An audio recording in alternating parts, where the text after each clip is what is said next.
There we go. Finally, we have microphone. Great. I am a little washed out, but we're here. I need to add some music. Let me take a look at my music settings. Desktop. We're going to remove the desktop from monitor. Someone needs to remind me about that. And we're going to play some music. Where is my Spotify? Because it's storming outside and I have 2 dogs with me. And they're both freaking the fuck out. Let me see if I can't. Why are you being a pain in my butt?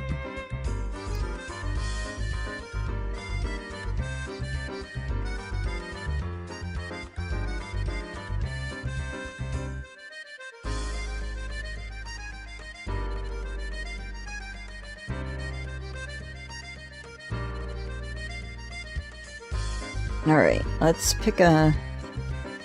No, I don't want your shitty... Let's see. Okay, don't ask me why that's not coming through my headphones. Let's... Where is... I don't hear either of that. Is my headset off? Nope, it was on.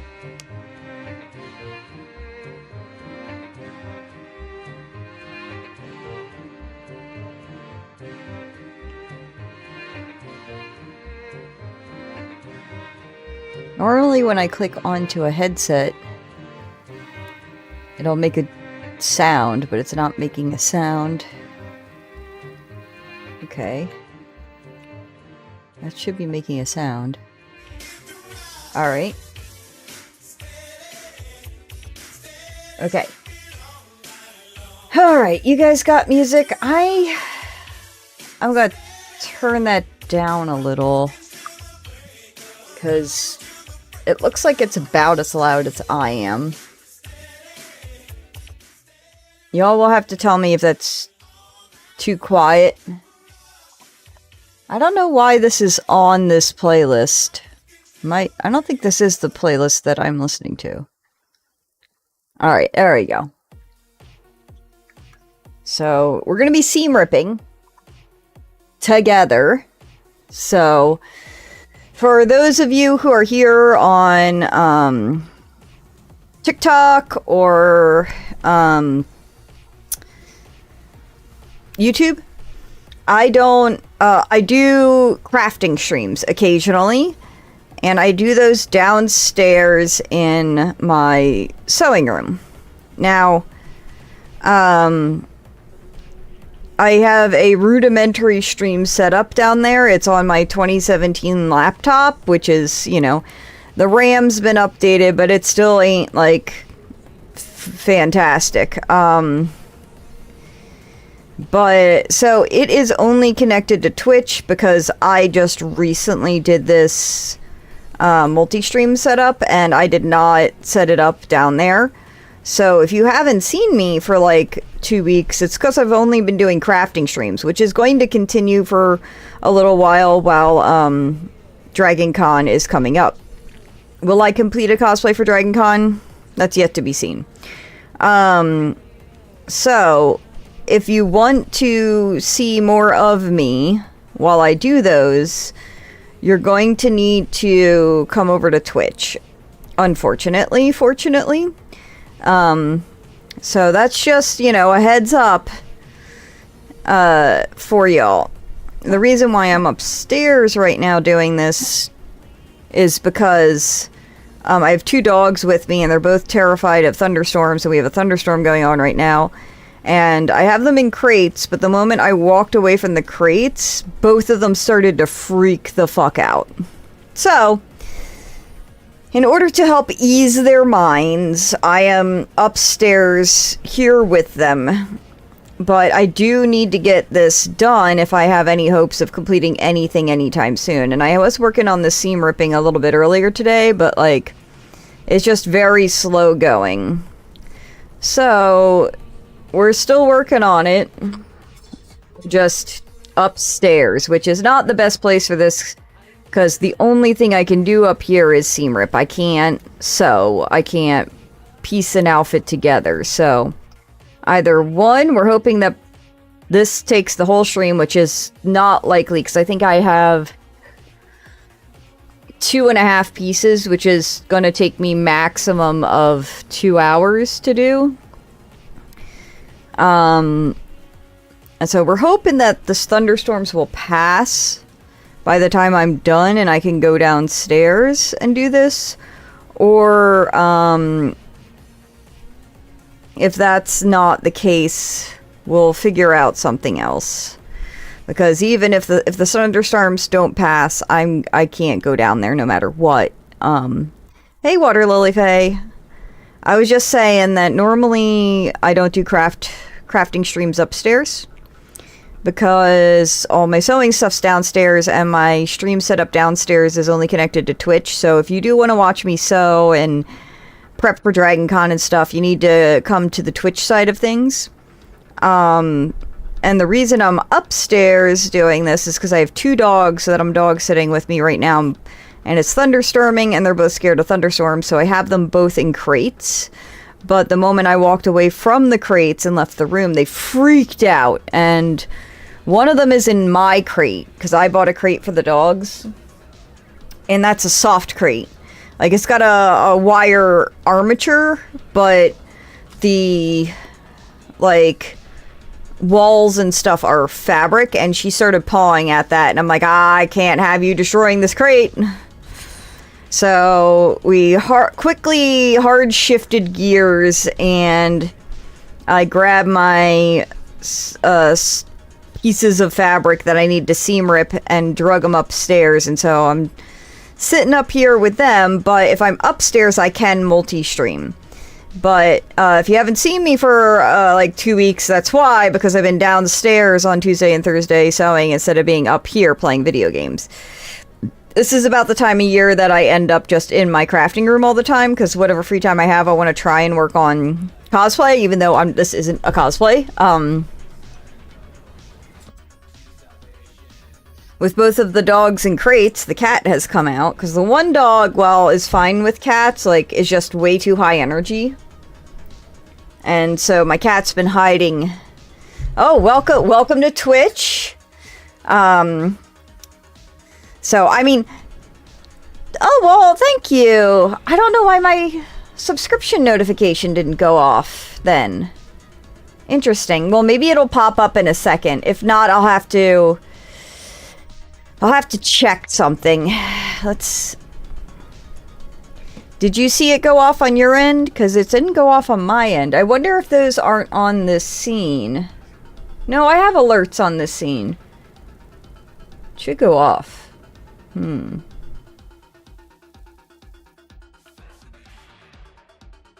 Interesting. Alright, so we're gonna try and make me look a little bit more human whilst I'm here. Take this brightness down a little bit.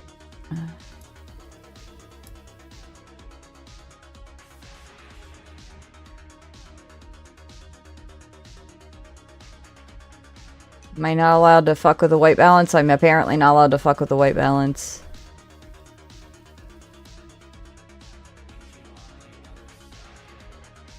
I have 2 alerts. One for a standard subscription and one for a Prime subscription.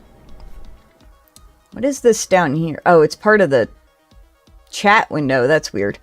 So it should have, the Sailor Moon one, specifically for Twitch, should have gone off. It should have played. And I'm not sure why.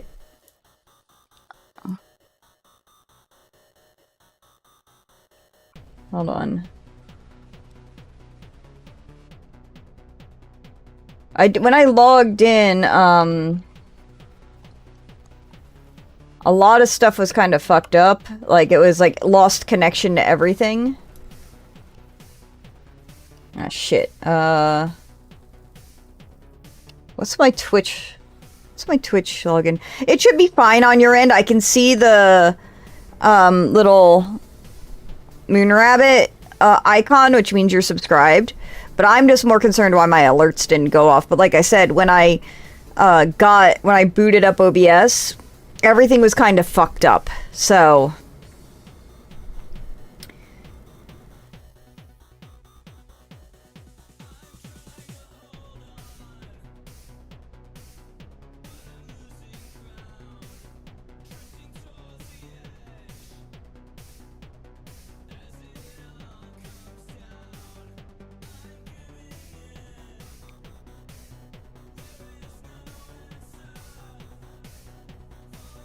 okay, that's what I thought.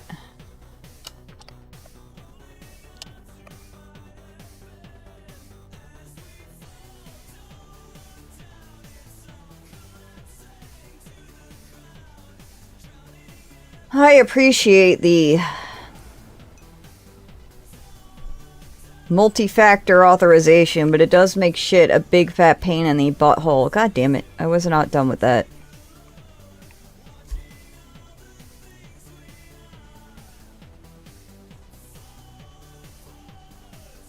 Alright, hold on. Add this dock. Alright, there we go. Oh, I didn't know it had an end. Well, I'm glad you finished the cat game. You can give me tips on it then. Because I'm pretty sure the way I'm doing it ain't great. I'm making a romper. Jesus fucking Christ, where is the bottom of my fucking skirt? There we go.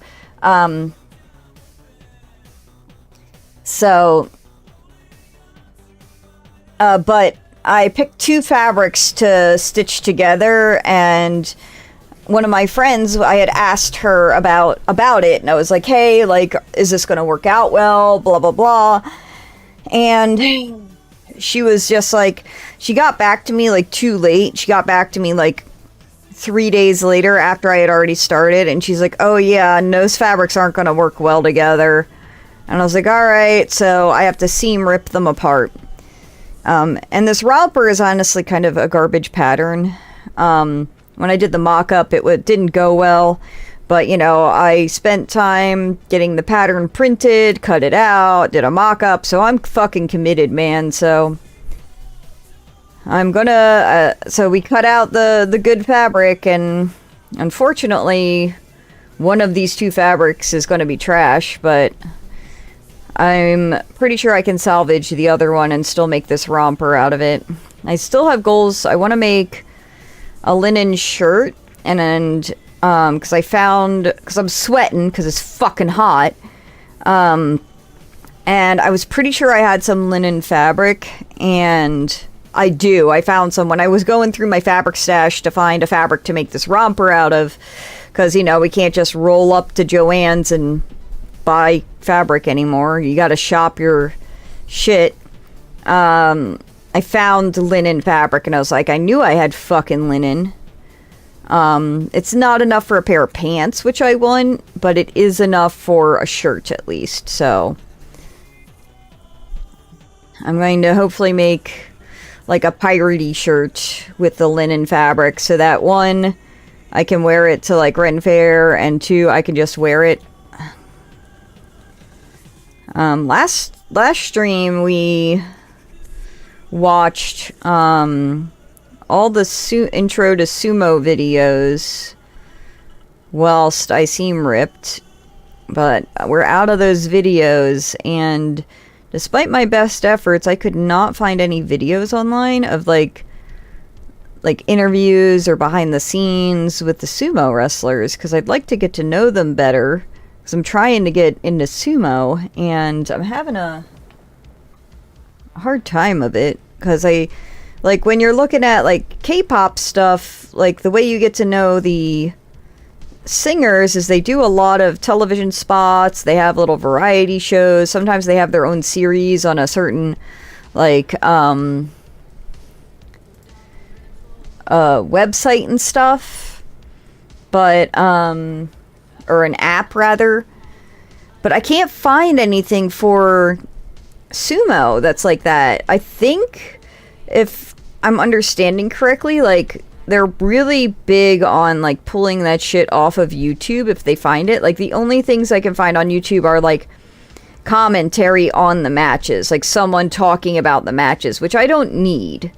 I can watch the sumo recaps and be fine, but I don't need to watch, you know, 20 different people giving their own recap on the matches. I want to see interviews and videos with the wrestlers when they're like not wrestling.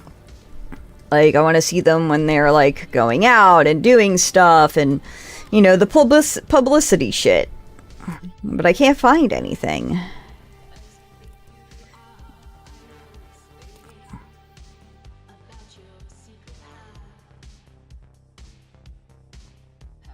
Come on. Fuck, man. I am like not in the right place for this. It's dark up here. And it's difficult to see what I'm doing.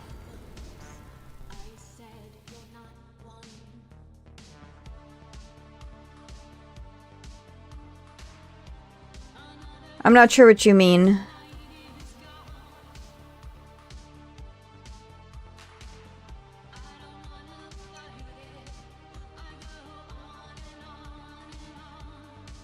This app I have is making noises every time you chat, which is one, annoying, but two, also kind of helpful. I don't think so, because, like, you get popularity in this stuff via the fans, and, like, you know, if they want sumo to survive, they have to cater to the fandom for it, and part of that is creating connections to the wrestlers, and the wrestlers want that because the more sponsors they get, that's how they get money when they win matches. And so if you want to continue to get sponsors, the sport has to stay alive, and for the sport to stay alive, you have to grow a new, younger audience constantly, because the older audience will die, and if they die, then like they're fucking dead, you know? You need someone to like the sport, so...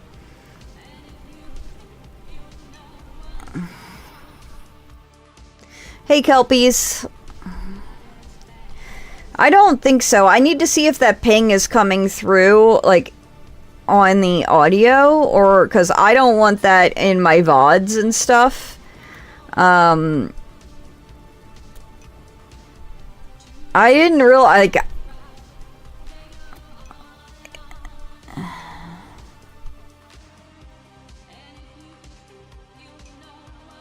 okay, you guys aren't hearing it?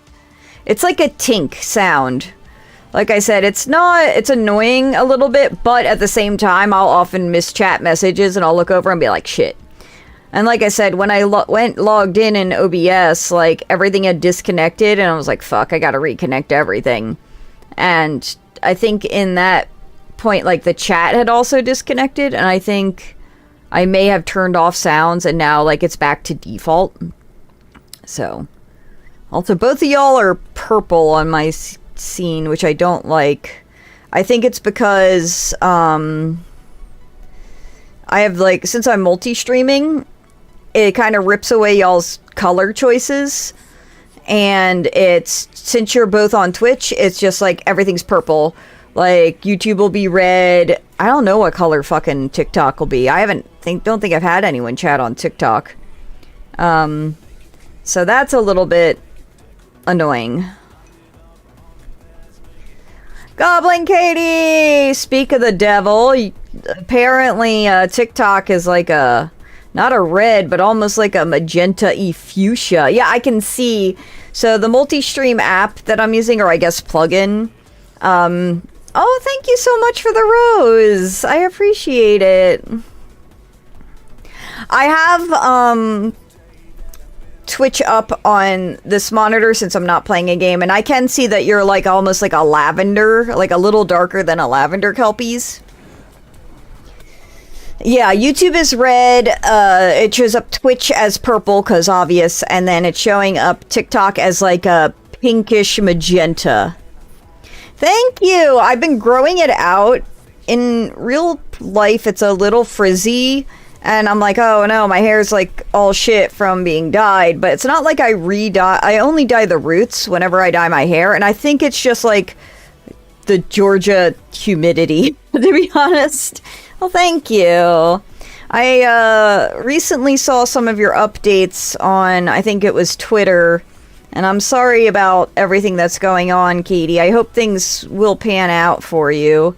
If there's anything I can do to help, let me know. I'm not sure what I could do, but if you think of anything, let me know.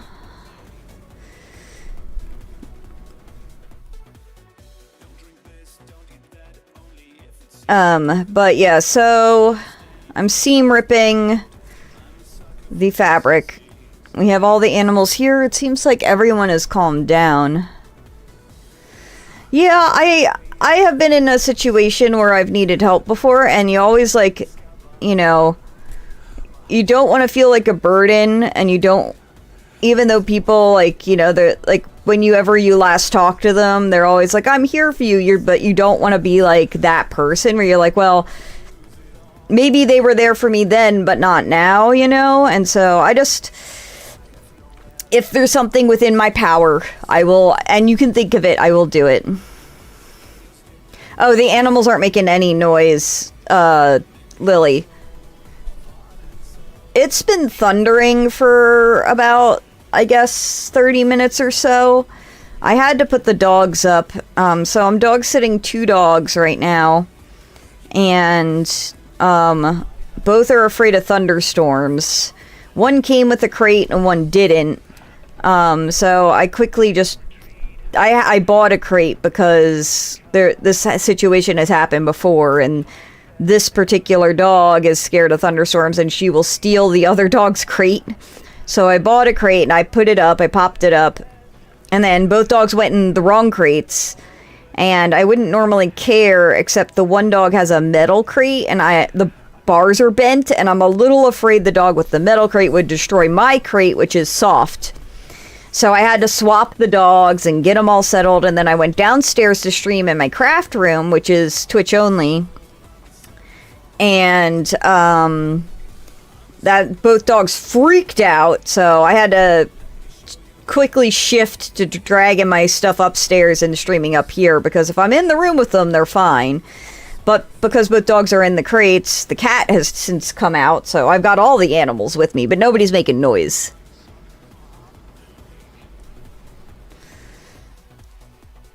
Yeah.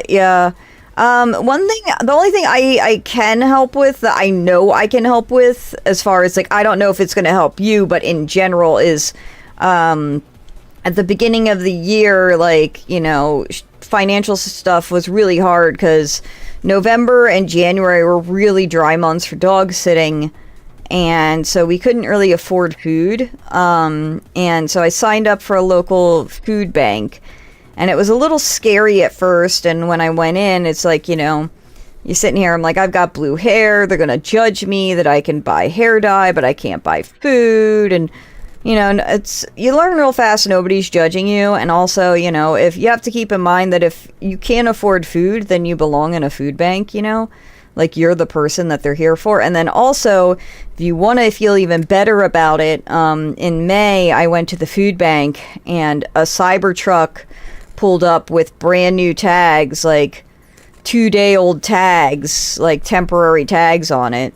So I try not to judge. I'm trying to be like, well, maybe their friend just got a Cybertruck and they don't have a car, and they lent it to them, because the person driving did go into the food bank. It wasn't like they drove their friend there. It was like maybe they lent their friend their brand new Cybertruck. Oh, I wish it was Elon. He don't live in Atlanta. But that's like in the Marietta, Smyrna area, and I don't know if that's near you, but I know there are a lot of different food banks, because, like, I don't qualify for Medicaid or food stamps or anything like that because of both the dog sitting and my OnlyFans. since they're 1099 jobs, I have to set aside 30% of what I make for taxes. So I got a bank account that's sitting with money, and it looks like I got money, but I don't, because that's the IRS's money. So I don't qualify for food stamps because of that, because I think the last time I tried, you have to have like less than a certain amount of money in the bank, which is kind of bullshit. But I also have another friend who qualified, like tried to sign up for like Medicaid, Medicare, and he didn't qualify, but through that process, he lost his ACA coverage, which is bananas to me. And I think it might be because he falls in the in-between, because there is an in-between between Medicaid, Medicare, and ACA, where like if you make too much for Medicaid, Medicare, but too little for ACA, you can't get the ACA coverage.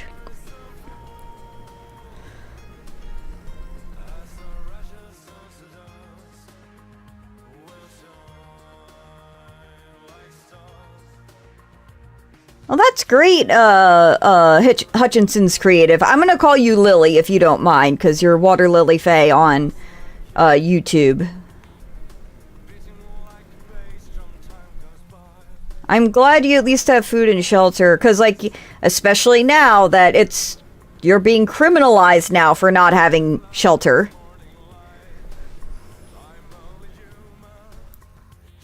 Okay. If you have stuff to give away, Crystal, I do recommend, if you haven't looked already, see if there's a local Buy Nothing group. They're on Facebook usually, and you just search for your zip code. And you just put out there like, hey, I'm gifting this, and people will come and they will pick it up. Yeah, Scrap Atlanta is just like, I don't know, it's far, so it's just, if you got the time and ability, that's fine. With Buy Nothing, it's like, generally, it's like, I have shit, I want it gone, and I would rather it go to a person than to Goodwill, and so, I post it, and, almost always within a day, you'll have someone who wants it, and within 3 days, you'll have multiple people, and you can, like, you know, choose not the person that was stalking Facebook. And they'll just come and pick it right up off your porch. You don't have to go anywhere. I did have it was funny, I did post like a bunch of bar glasses, because Sean and I are like getting rid of a bunch of pint glasses, and nobody wanted them. I was really surprised. But so I just eventually drove them down to the Goodwill, because I was like, they's got to get out of my house. We need to downsize, and nobody wanted them in the Buy Nothing group, so.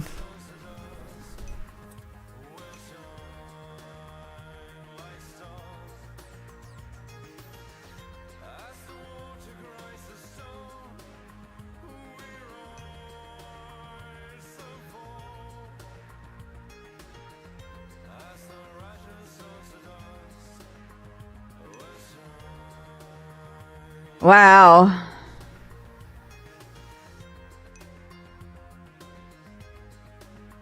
$80 hours of work or charity work. Yeah, so currently I do have the ACA insurance. Like, I mean, up until, you know, Georgia took it over, like, I was a very big advocate of it, because the major reason I wanted it, or up until recently, was that I wear contact lenses. I can't wear glasses. They give me vertigo. So I need vision insurance. And I would just sort the ACA by vision and get it. Because I'm like, if at the bare minimum I can get an eye exam like once a year and contacts for cheap, I'm going to get this insurance. But now, since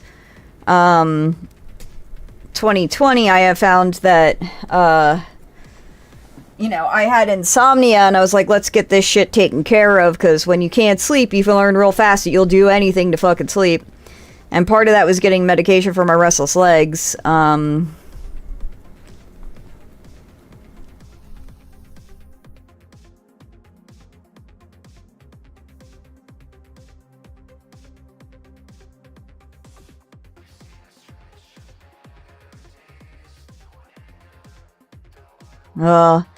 I have a friend who's been fighting to get their disability from work from their job, and like they got their disability paperwork and they filled it out, but the company said that they were 1 day short of being able to file for disability, and so they're talking to like a disability lawyer, but they're not sure how that's going to pan out, and they can't like they've been waiting. They need to get a diagnosis from a doctor, and the only doctor that can diagnose them had a 1 year wait, so they're currently still waiting for their doctor's appointment to be able to get the diagnosis, because there's only like one doctor in the state of Georgia that can give the diagnosis that they need.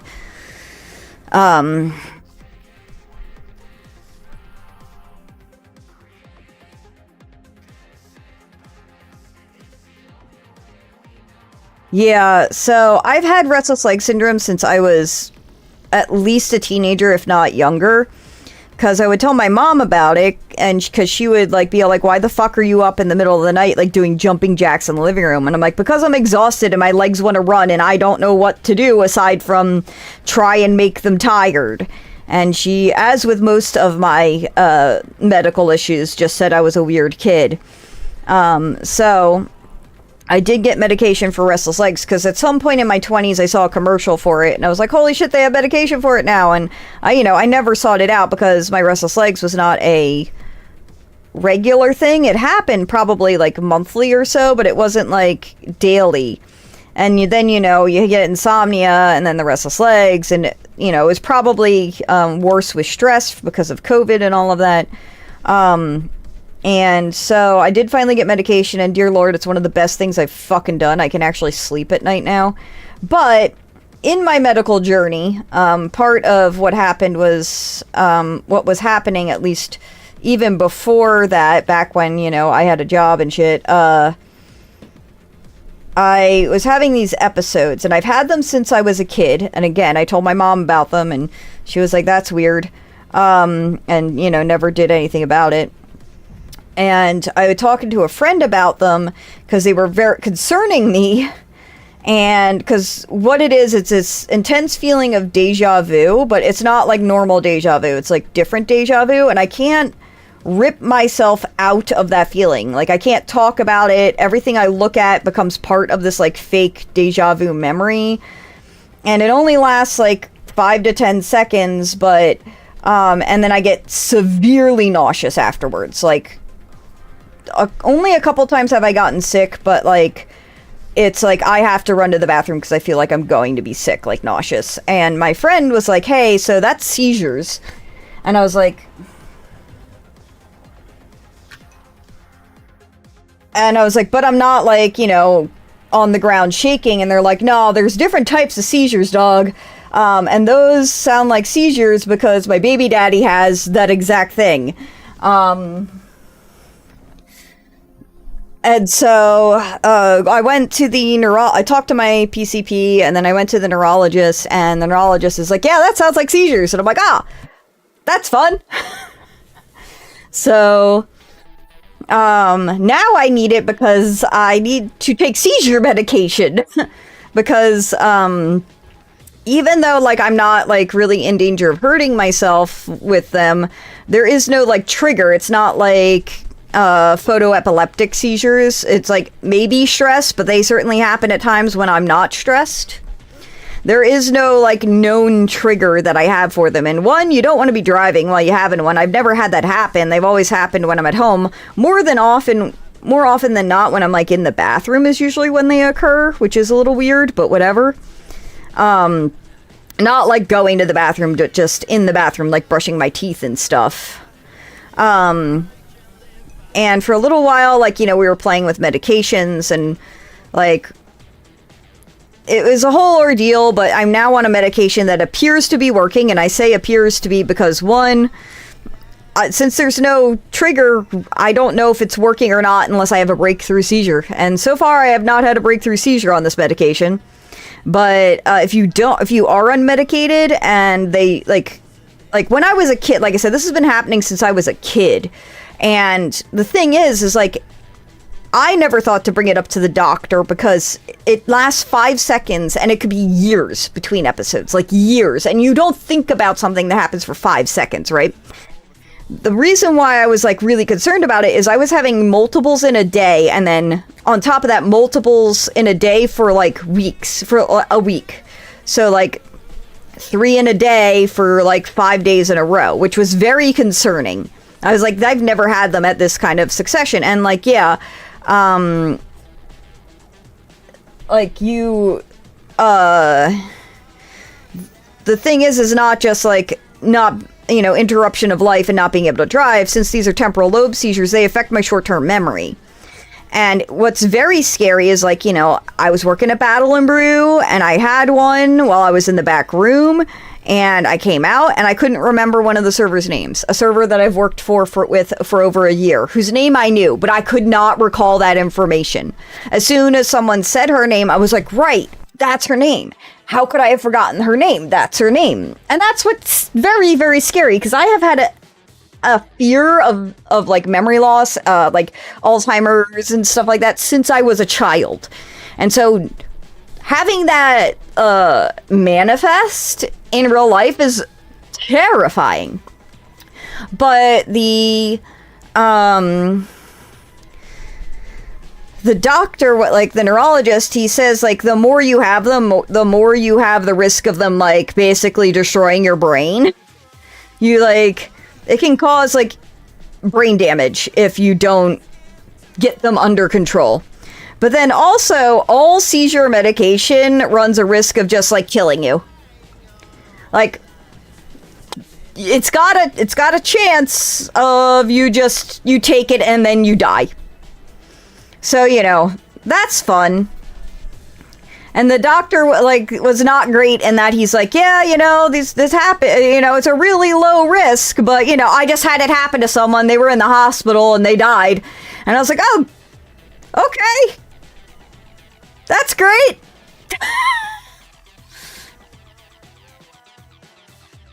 So, we started out on like, you know, they prescribed the most because it has the least like interactions, and I kept having breakthroughs, and they were like, you need to tell me when you're having breakthroughs. I was like, oh, I didn't know. I just figured I took it, and then like, you know, at 6 months when we followed up, I tell you whether or not I'm having breakthroughs. They're like, no, you need to tell me like when it happens. And I was like, okay.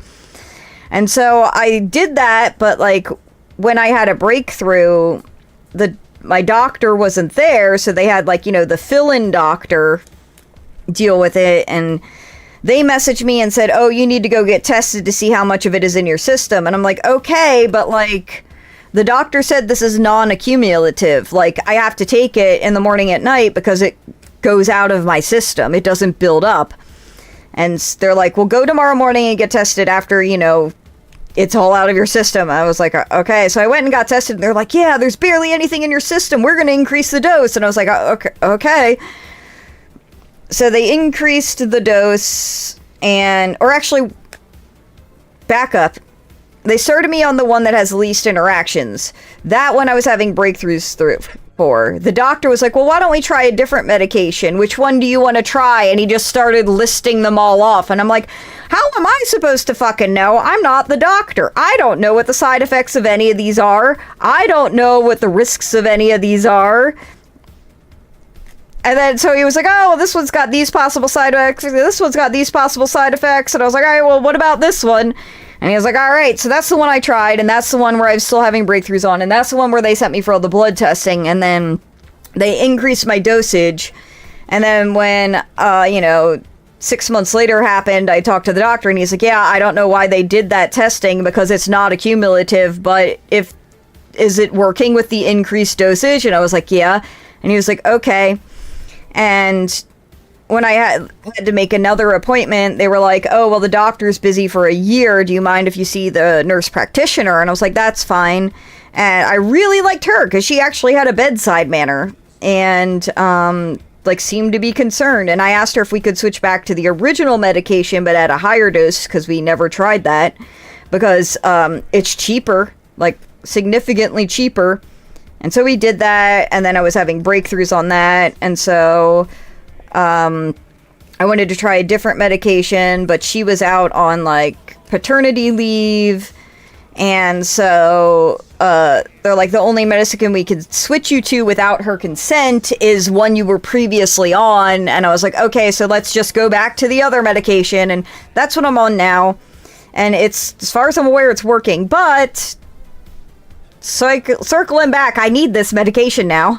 So I need to have some form of healthcare, because I'm getting my medication at Costco right now, and Cost Plus Drugs, which if you don't know about, like, you should do that.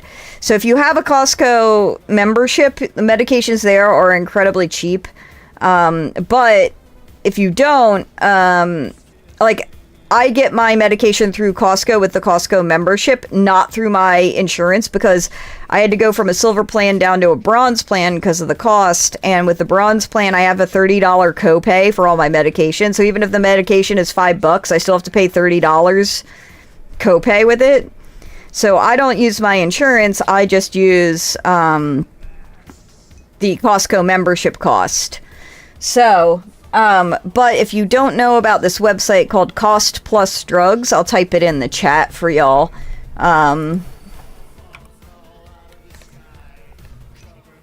It's by Mark Cubain. And GoodRx is like, it's fine, but Cost Plus Drugs is, you're getting the drugs at cost plus $7 shipping. So if the drug costs $3 to make, you are paying $3 plus tax, plus like I think $1 or some change to pay for the people that run the website, and then $7 shipping. The entire cost is broken down on their website. So Mark Cubain is a billionaire that spent his money to make this thing so that people can get affordable prescriptions. And so you can you can go on there and you can check the cost of the medications you're currently getting. It used to be $5 shipping, but they just increased the shipping cost because of shipping rates going up.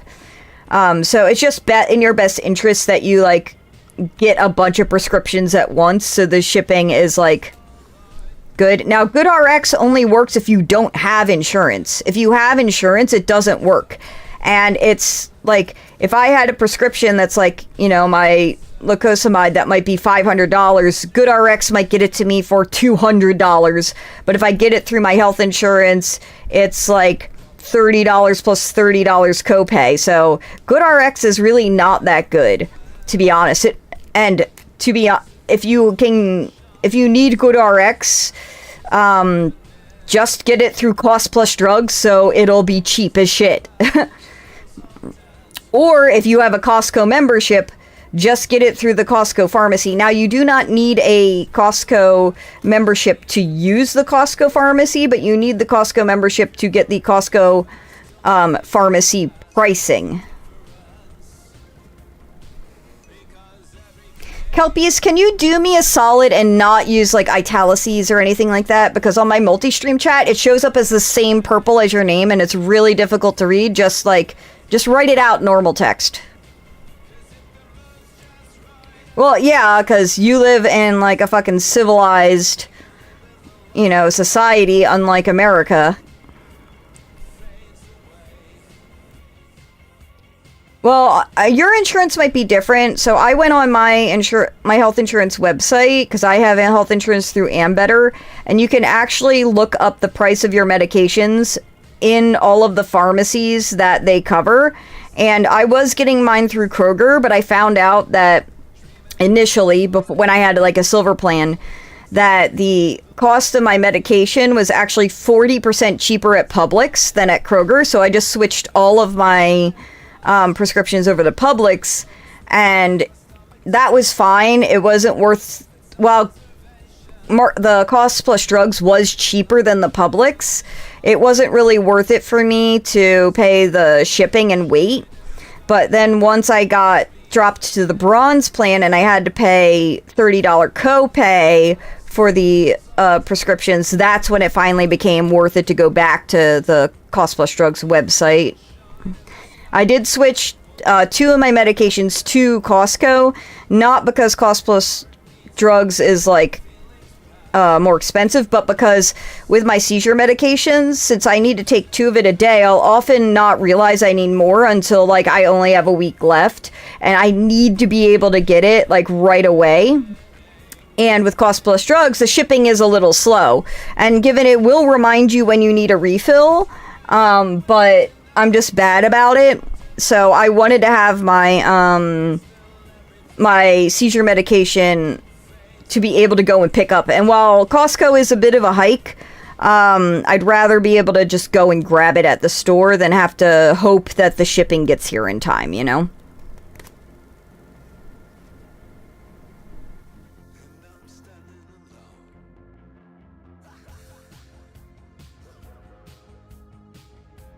I don't know what that is, Crystal, the metformin. Yeah, Kaiser, I've heard, is one of the best health insurances to have, to be honest. Metformin. I'm still very confused as to what you're talking about. I'm assuming metformin is how to pronounce it. That still doesn't tell me. I don't understand what it is. Oh, okay. Oh, I just saw someone talking about that in a Discord I'm in.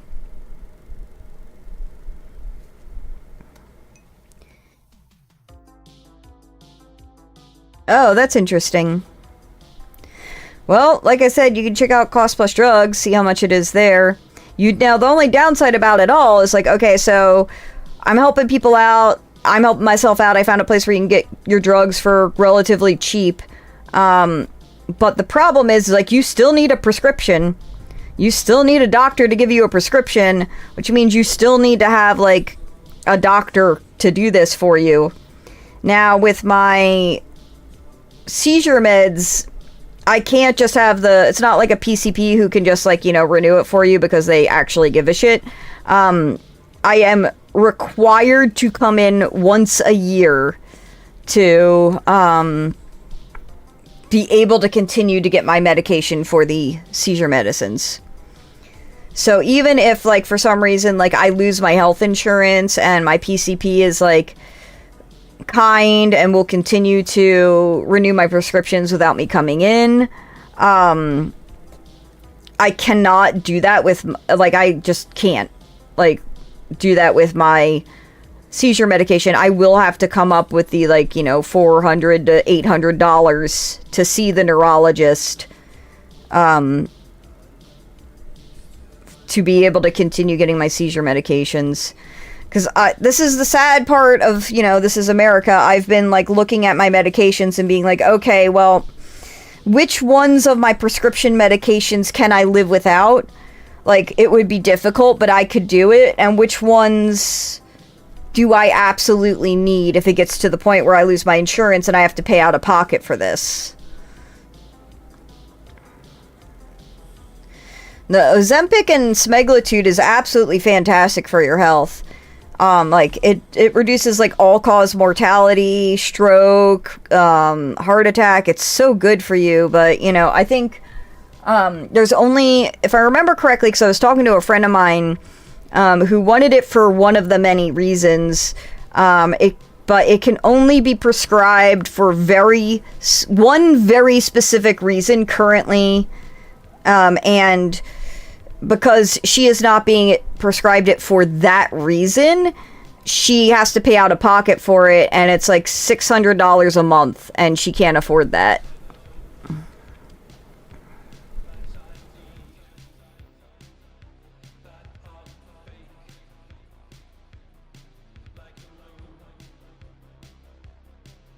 Yeah, if it wasn't for Sean's job, we wouldn't be eligible for the ACA because, I don't think since I'm technically self-employed, I don't qualify for it. One of us has to,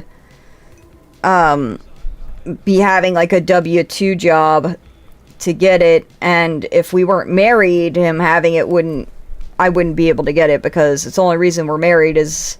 The only reason we can get it is because I can get it is because we're married.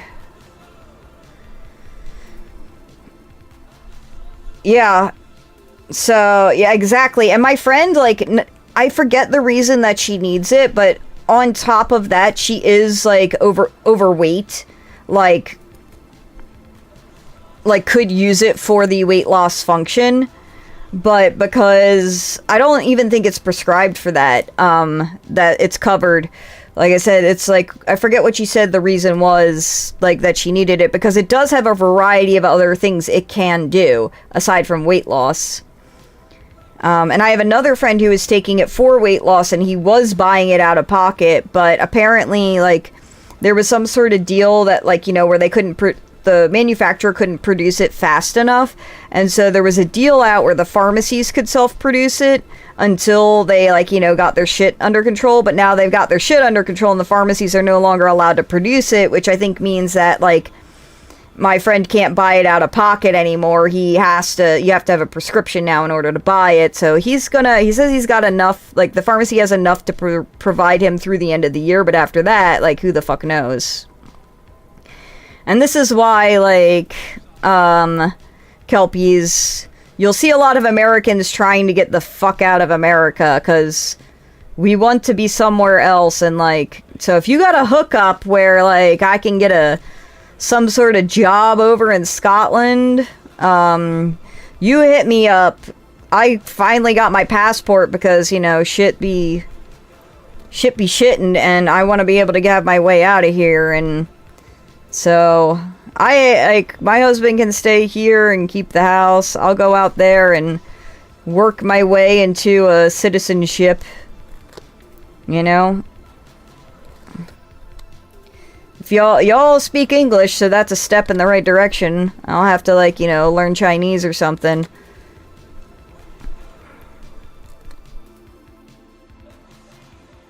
I have a friend who is in the UK. I'm not sure where in the UK, but I think Britain area, question mark. So, I got friends overseas. I just gotta figure out how to get a job. And all the jobs I've seen that are, like, you know, Americans could apply for, the money isn't enough to survive on. And I'm not really sure how, like, I'm supposed to, like, have a house and afford food with the money that they're willing to pay for someone to have, like, an overseas job. And, like, I went the wonderful route of getting an art degree, so it's not like I have easily transferable skills.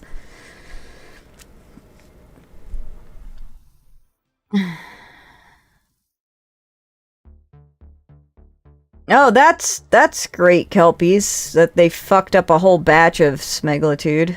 That's fan-fucking-tastic.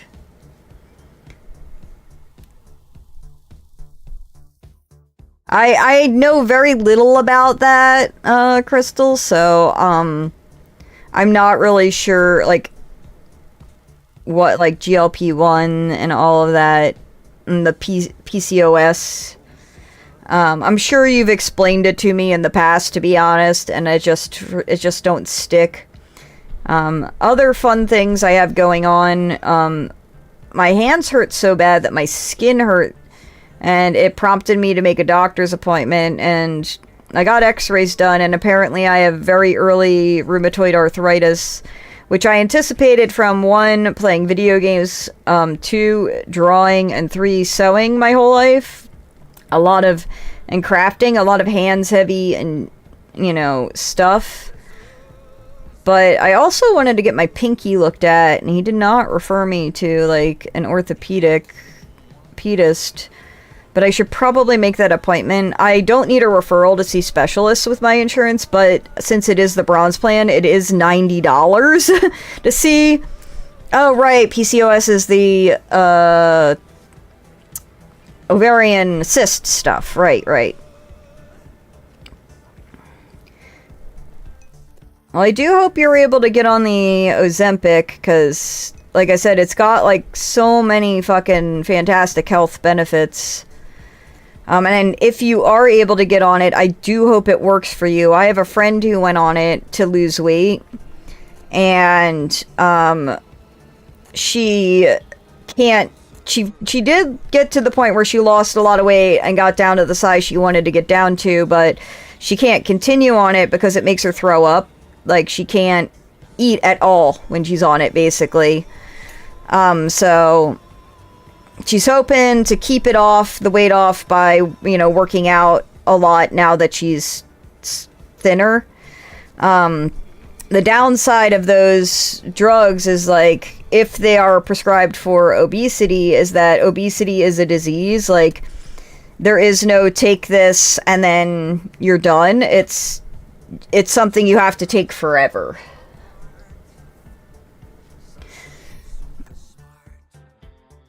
Yeah, $90 for, like, when I had the silver plan, it was only like $50 for a specialist, but because I had to get the shittier plan,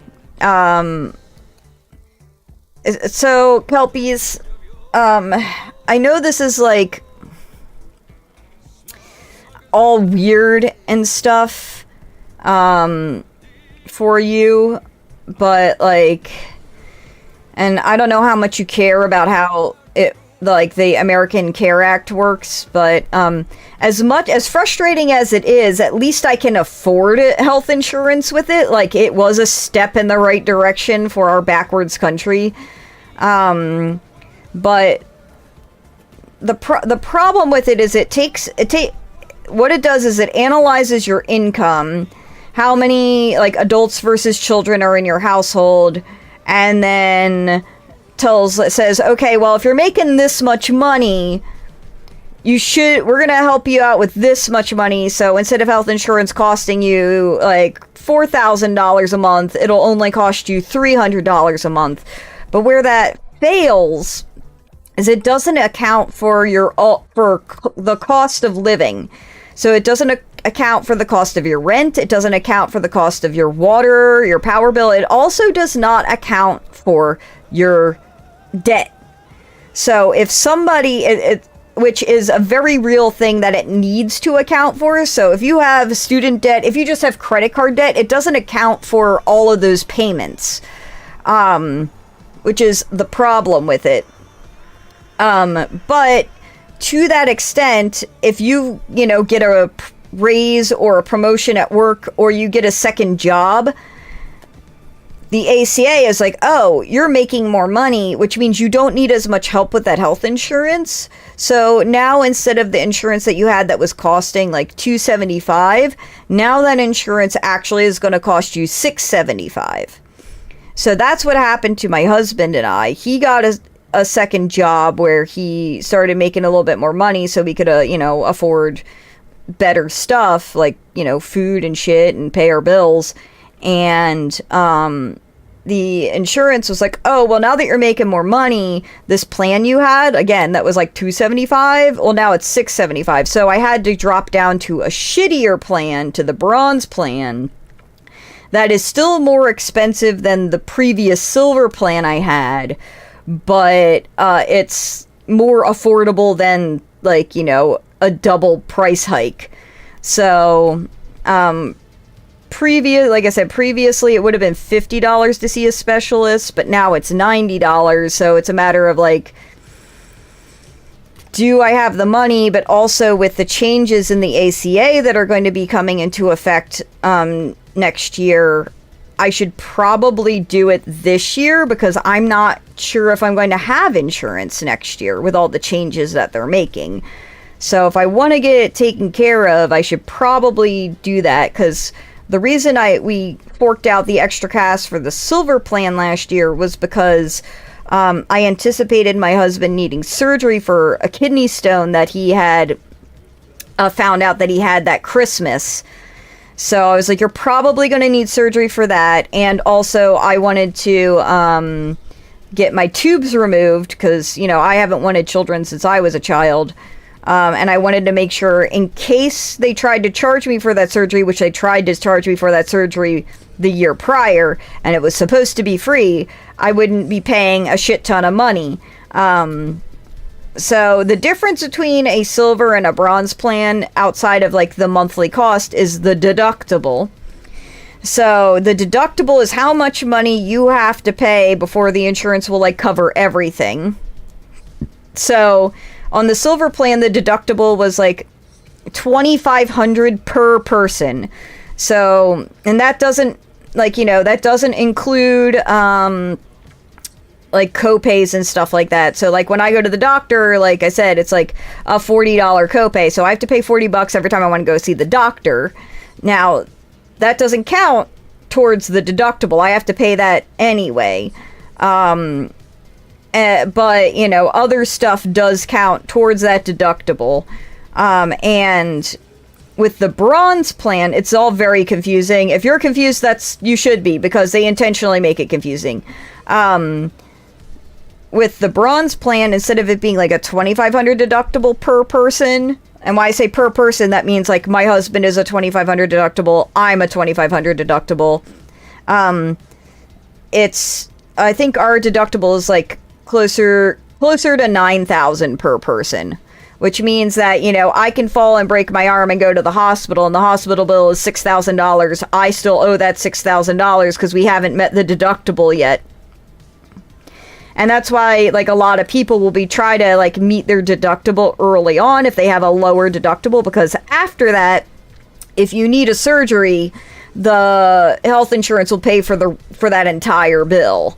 So, and that's why it's, like, important to know, like, and you would think, like, oh, well, I'm not going to need a surgery, but, you know, I had a friend fall and break his arm at Dragon Con. He wasn't planning on needing to have arm surgery, but he did. And, you know, on top of that, having a baby in the United States costs between $5,000 and $6,000. And that's even with a planned pregnancy and shit. So that's why I'm like, I don't know, I can't fucking afford to have kids. I can't afford to birth a child. And then, you know, on top of that, if you decide that I can't afford to birth a child, you can't get rid of the child in most places anymore. And even if you do choose to keep the child, you can die, and then they'll keep you alive on life support for this unviable fetus inside of you. Again, these are reasons why nobody wants to live in America, and we're all trying to get the fuck out. Sorry! Lafayette and Vancouver in California. I would also not recommend visiting the United States while we have all this ice stuff going on. It's not safe. I would love to go to Canada is also another great option. I have heard that, like, as far as, like, health insurance and stuff is concerned, there are drawbacks to having a universal healthcare system. Like, if you go to the doctor and they say, oh, nothing's wrong, that's it. That's the end of it. There is no, like, second opinion or anything. You're just kind of stuck in a system. And I've also heard there might be long wait times. I don't know how true that is, as far as, like, you know, you can't, like, get in earlier or anything like that. But, you know, I don't know how much of that is just propaganda that I've heard to make America seem less shit.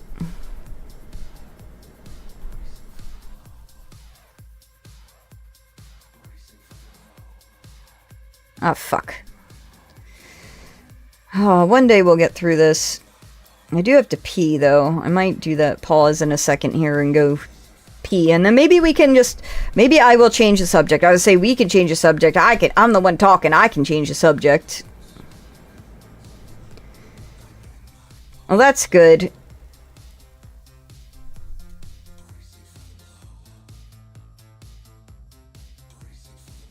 I'm just like, man, imagine the amount of money I could have if I didn't have to pay for doctor's visits. I try not to go to the doctor, and I also try, you know, to keep track of, like, all the shit that's wrong with me, so that when I do go to the doctor, I can, like, yell, like, alright, here's the list.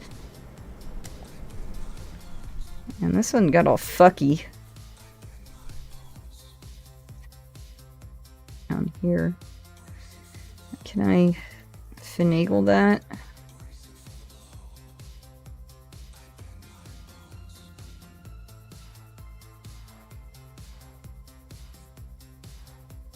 Ugh, 5 year, Jesus.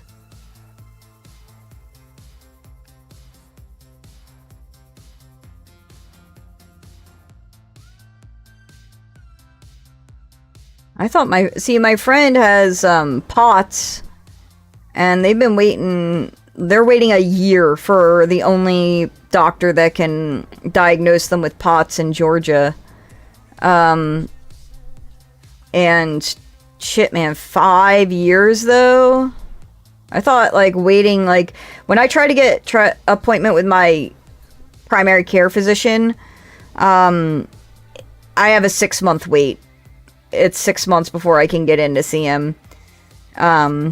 I was very surprised. Like, he always is like, well, you can always do a virtual appointment, which I don't like doing just because I can't book a virtual appointment through my chart. I have to book it. I have to call the office to make a virtual appointment, and I don't like doing that. But I did that when my hand was hurting, but they called me and said, hey, you can't, like, do a virtual appointment for your hand. He has to see it. And I was like, oh, okay. But they were like, can you come in next week? And I was like, next week? Yeah, I will figure out a way to make that happen, because when I tried to book an in-person appointment online, it was 6 months. So if they magically made an appointment happen next week, I was going to go.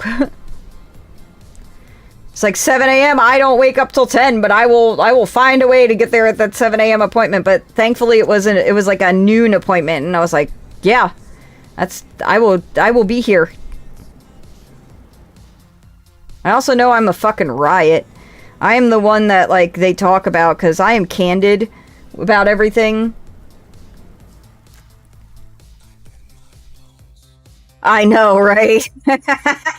Kelpies.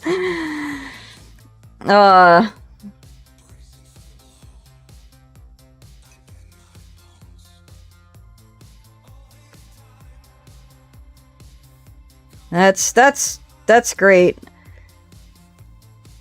5 years for an ADHD specialist. At that point, I would, like, see if I couldn't find one that's, like, can you find one in a different country?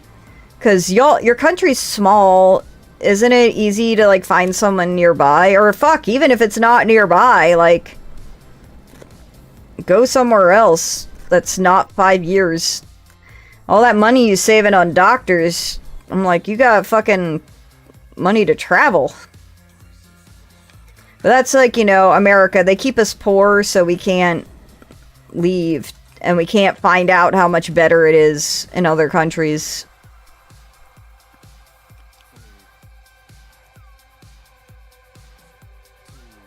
They lock us in with our poorness.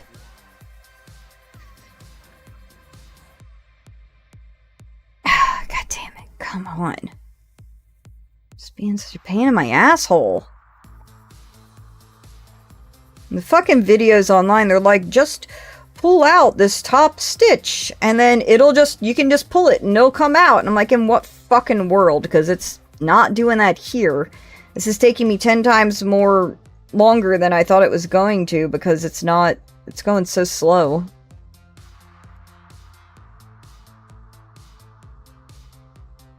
That's garbage. Is there any way, like, in the meantime, you can just, like, get ADHD medication? Like, 5 years is a very long time to wait for that. Can you not just, like, find a doctor that'll just give you medication and get the diagnosis later? Because all you need to do is, like, stop taking the medication and your ADHD comes back, and you'll, like, if you forgot what it feels like, you can be like, ah, alright, this is awful. That's not great. Caffeine really, it can only do so much, you know? And it's not, like, the same as what the medication does. I've seen, like, videos on it where it's, like, the caffeine, it helps, but it's not good.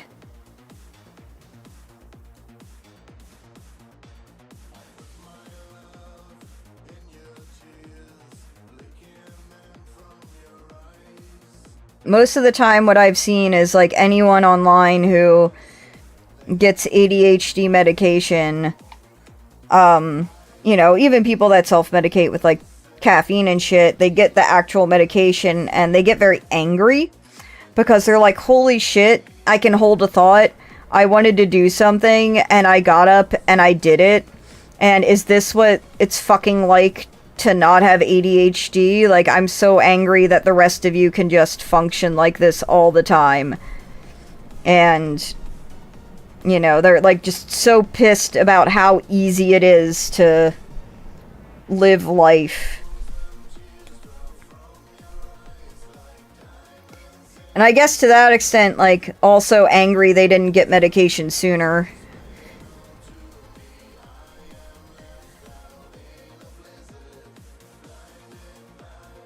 I mean, I wouldn't... I mean, there is a certain level of that, but, like, at the same time, like...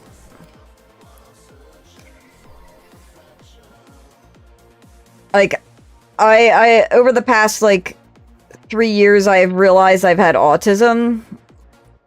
And it just, well, it's not like, you know, there is no cure for autism, like, or anything like that. It just kind of, like, makes things make sense.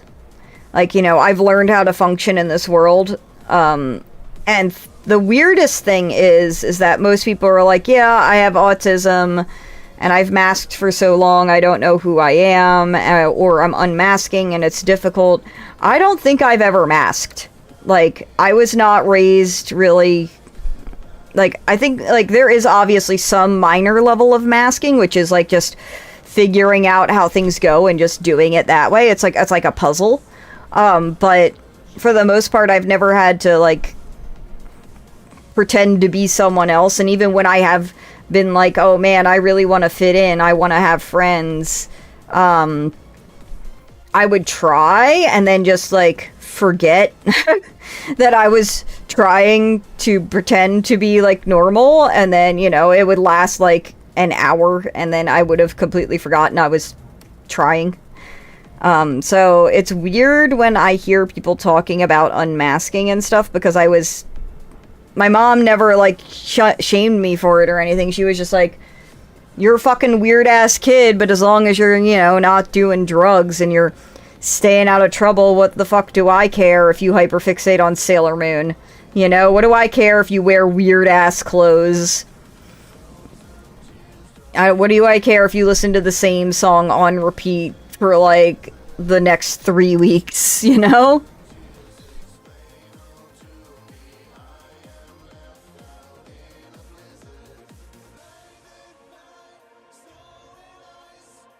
But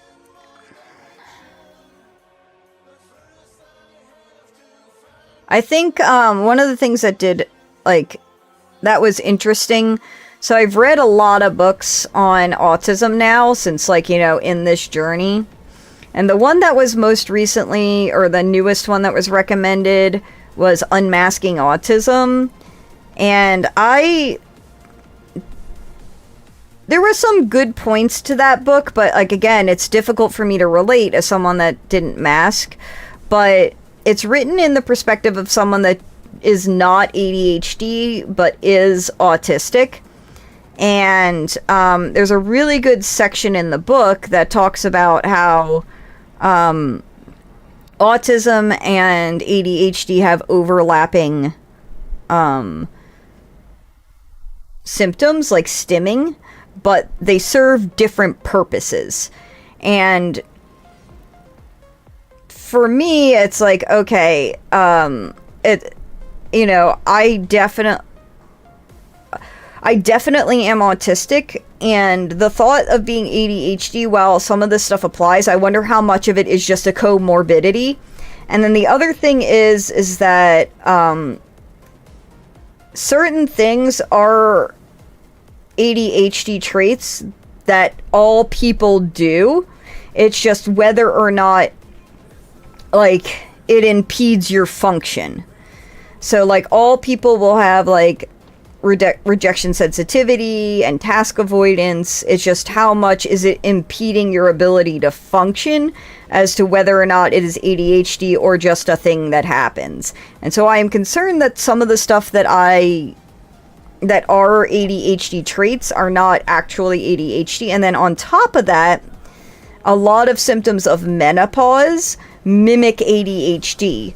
So, like depression, anxiety, inability to focus, fatigue, all of that is perimenopause. And so there's something to be said that, like, one, women aren't in studies, so women get diagnosed later in life, but two, a lot of it is also, maybe it's just menopause, and if you take estrogen for your perimenopause, the depression, the anxiety, the brain fog, the inability to focus and stay on task clears up. So,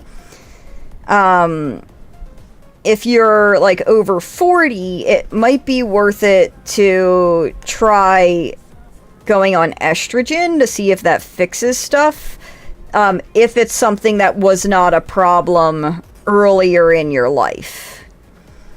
And then on top of that, for someone like myself, I turned 40, like, I think, in 2021. So it's like a matter of like how much of this is a result of the loneliness of the pandemic, how much of this is perimenopause, how much of this is just me changing, or a long COVID symptom from having gotten COVID.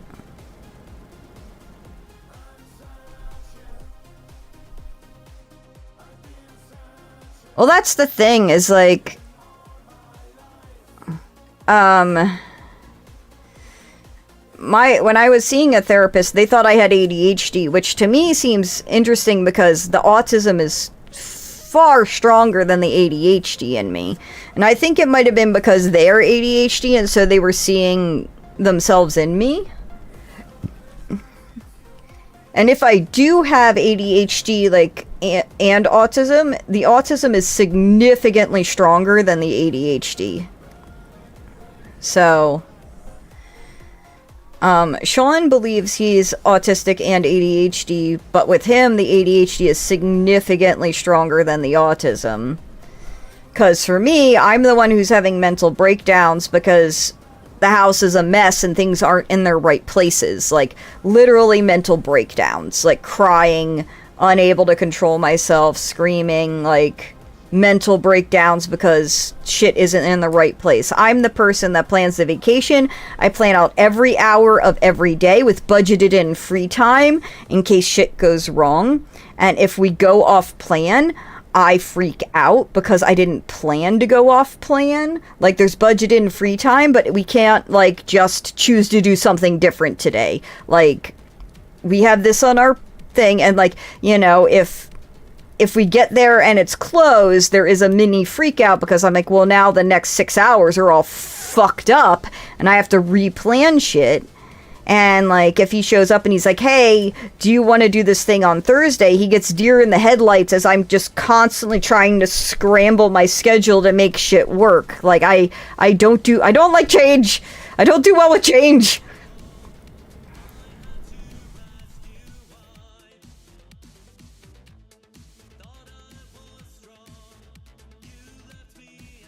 So, it's just... And then, like... what the book, so Unmasking Autism, I would recommend, I guess, if you're younger, because the author is younger, but at the same time, at the very end of the book, they have some very bad advice that I do not recommend, and I think that's the bad advice because they are young, and the bad advice at the end of the book, like, positive advice, work around the problems you have. Like, they're like, I can't cook food. I don't have the energy. I don't have the ability. It's like a mental struggle. So you need to work around that. Positive, yes, that's fine. Negative, they say they just eat fast food every day, and that's their solution. That's the negative. The correct response to that is, like, you can't cook, that's a thing that causes you mental anguish. The correct response would be you hire a personal chef who cooks your food, you subscribe to a meal program that ships you food, pre-made food, the solution is not eating fast food every day. And I think they came to that conclusion because they are young and they have not seen the byproducts of what happens to your body when you eat fast food literally every day. Hello, Jolene, official vlogs. And the other bad advice they have is someone that they know or whatever has a trauma response when their heart rate gets high. So they say they can't exercise because their heart rate gets high and then they have a trauma response. And so their solution is to do non-heart rate raised exercise like walking. And I was like, that's a bad response because, again, in order for you need exercise to live well, and that means raising your heart rate. The appropriate response to that would be that this person is now going to therapy to work through their trauma so that they can eventually get to the point where they can exercise.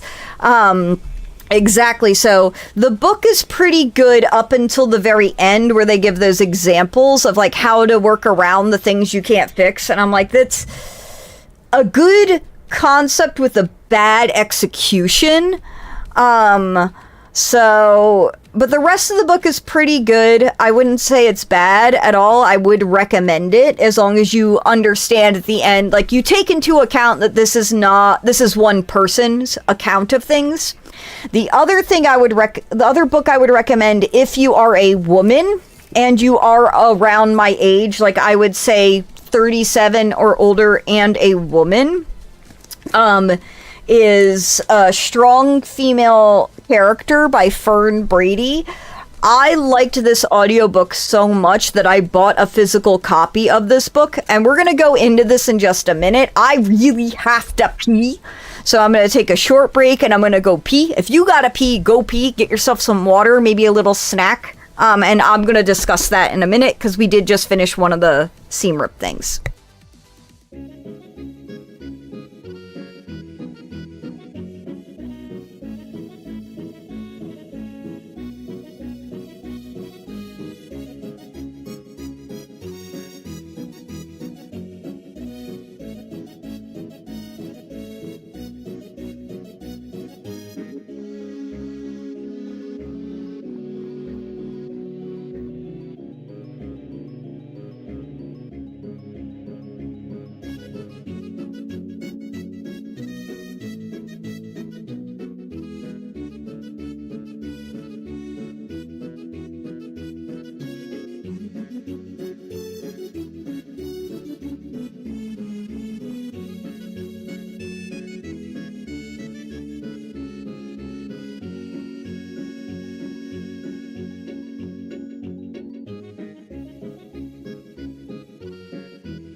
Okay, I'm back. Hold on.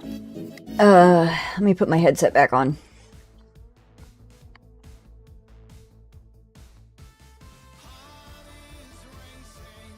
Alright. Oh, sure. As soon as I get back is when Crystal disappears, but let me see if there's anybody... Well, an ad starts in 15 seconds anyway, so we'll go over the book after the ad finishes. Even though I know that they are subscribed.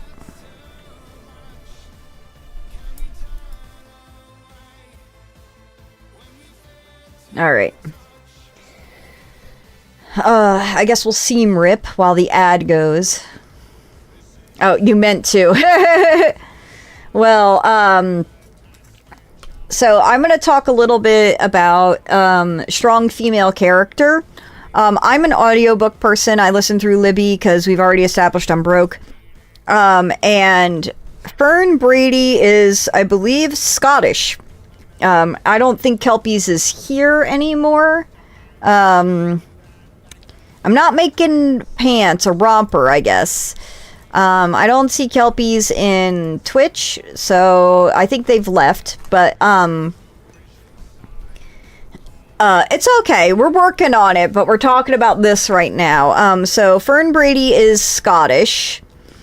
And so the audiobook, no, most of the time I listen to audiobooks on 1.5 speed, but I could not because her accent is so thick.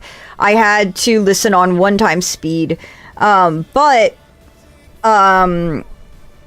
Her story, well, not my life, mimicked so much of my life growing up. It really was telling of how I actually am autistic. And I've been going through this book after having You met Fern Brady? That's super cool.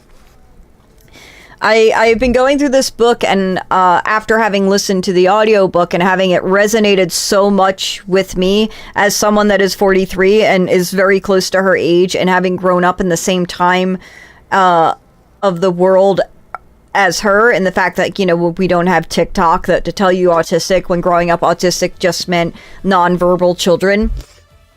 And I have been highlighting points that mimic my life and writing down those points in the book. And it started out like this, where there's some highlights and my notes in red on the side, where it started out like that and then slowly became this, where the entire margins are just filled. Like,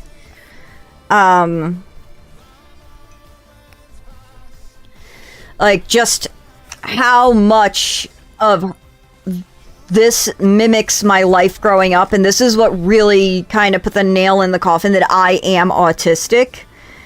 And some of it is maybe not autistic. Maybe some of it is just all of us go through this, but there's just so much of it that is parallel.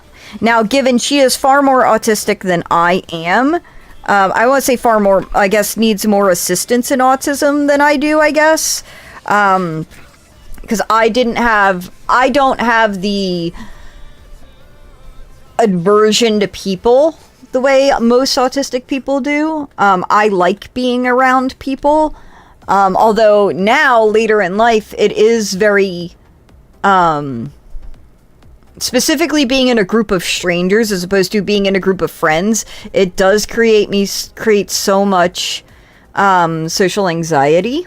But so, like, in the beginning here, it says, what I have highlighted is, the public perception of autistics is so heavily based on the stereotype of men who love trains or science that many women miss out on diagnosis and are thought of as studious instead. So women get missed out because they're just studious instead of, like, loving trains.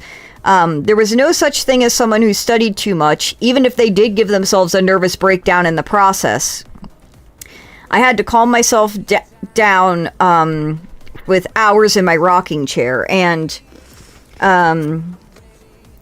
instead of in a rocking chair, like that was her stim.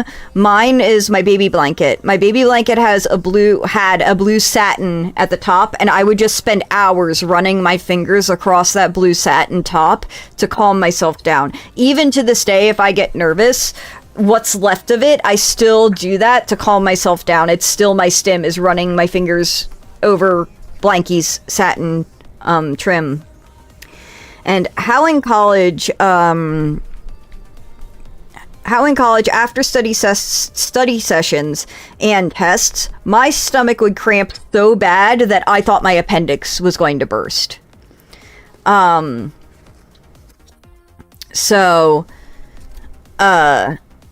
Like, and that's like where, like I said, boys get diagnosed because of trains, but they're like, women give themselves nervous breakdowns in the process because of how studious they are.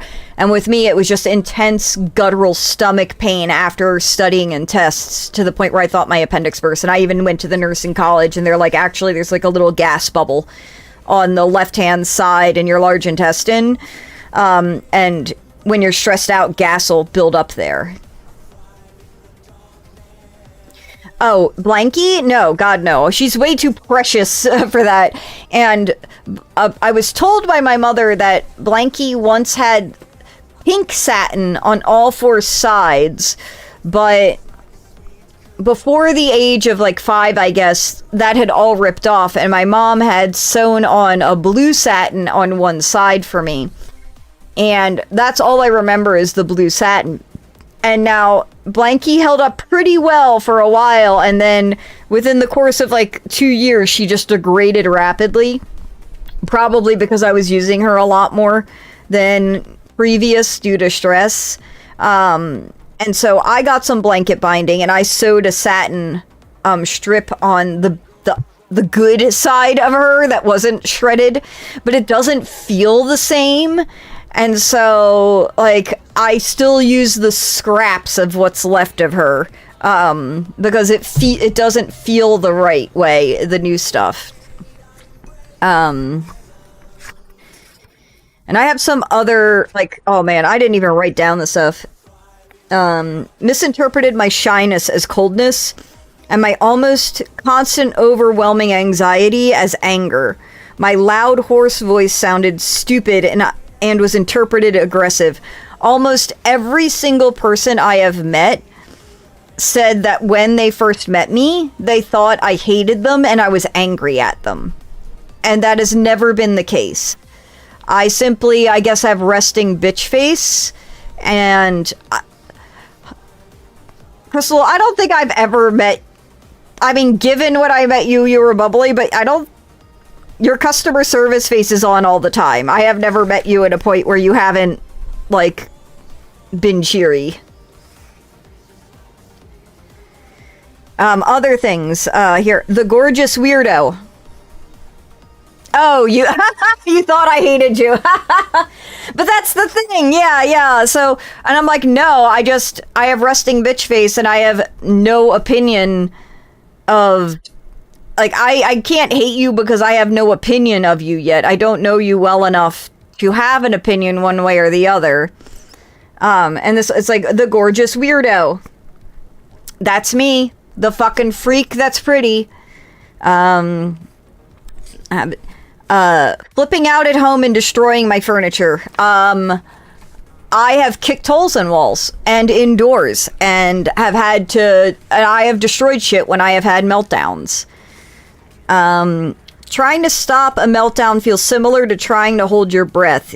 Even if you can hold it for a while, eventually you have to resurface. Boyfriend walked over and hugged me tightly. Firm touch. It's supposed to help. I had a meltdown, and my parents assumed it was a tantrum. And my note here is, as a kid, I would regularly have tantrums, especially before bed. I'd scream and cry and bang on the door until I'd fall asleep there. All of my emotions were at 100%. And that's, I think, the biggest thing is, like, people think autistic people have no emotions. It's like, my emotions are either 0% or 100%. I feel everything at, like, such intensity. And another book mentioned women or girls pick at their cuticles. I have always done this, and I've been unable to stop. The knee bouncing, tugging at my earlobe in class.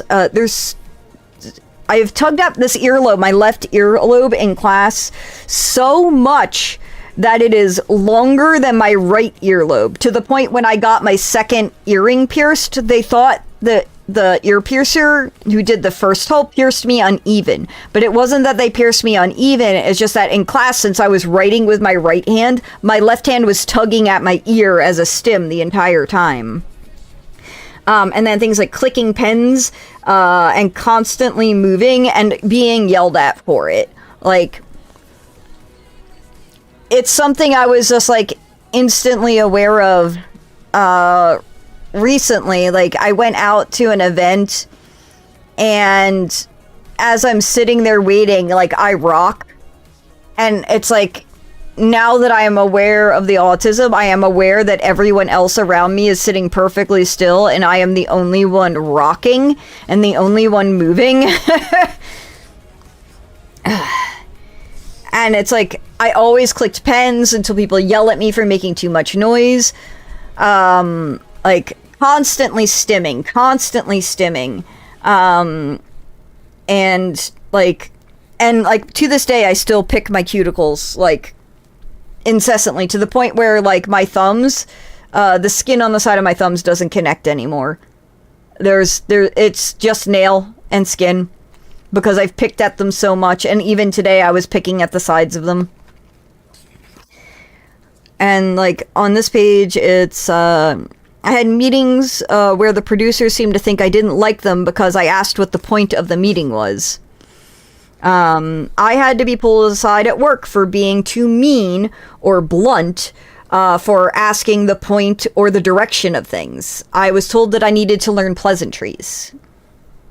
Oh, I'm sorry the storm's rough. I did hear thunder, but I have the headset on, so...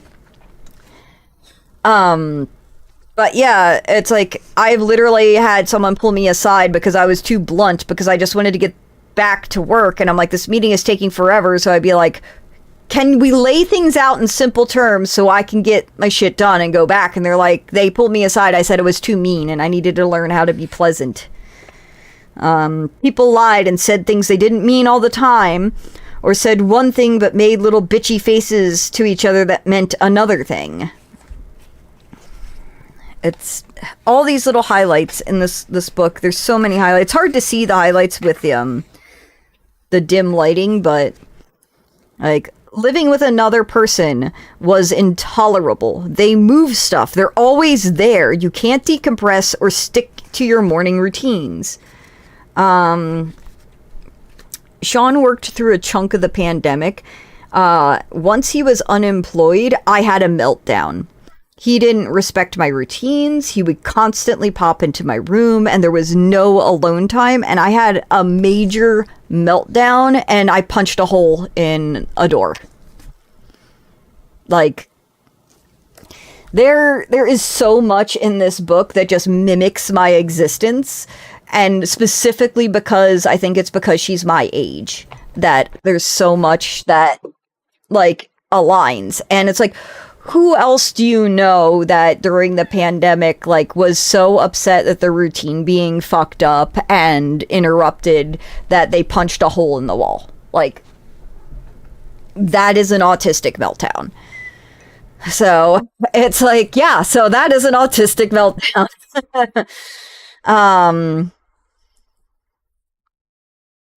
I'm looking to see what other playlists we can listen to. Because I got two more things to see. Well, one more thing to seam rip. So. But yeah, it's like. So I don't know how much that's going to relate to, like, guys. But, fuck, this one's on this side. Shit. I'm gonna have to move this light so I can see.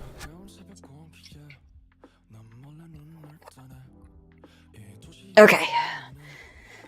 Some of them I surged on, like, the quote-unquote wrong side, like the black side of the fabric, and so it's very difficult to see the black thread on the black fabric to be able to seam rip it. So I have to adjust the light. Sorry, we're like mood lighting. Well, that's the thing, is like an autistic meltdown is never internal. It's, or at least as far as I've read, it's always external. It's whether or not other people see it.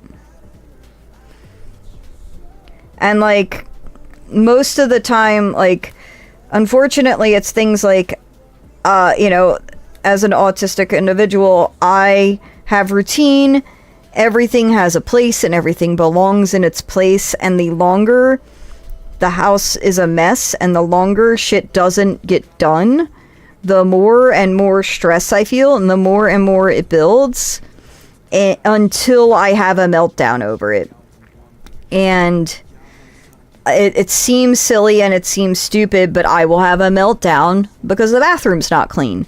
Because I've been watching the dirt build and build and build for like 2 weeks, 3 weeks, and then I can't handle it anymore. I can't fucking handle the mess. Because the stress has been there for 3 weeks as I'm watching it get dirtier and dirtier and dirtier. It's not like, oh, the bathroom's dirty. And the problem is that people with ADHD, like, that's the thing. They don't notice mess. They don't see mess. They don't see the bathroom getting dirtier and dirtier and dirtier, so to them it just doesn't exist. But to the autistic person, not only does it exist, but it's been existing for the last 3 weeks and I can't handle it anymore.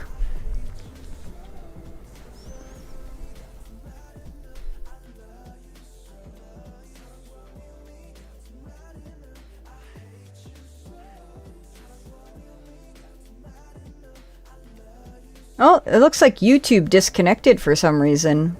Interesting.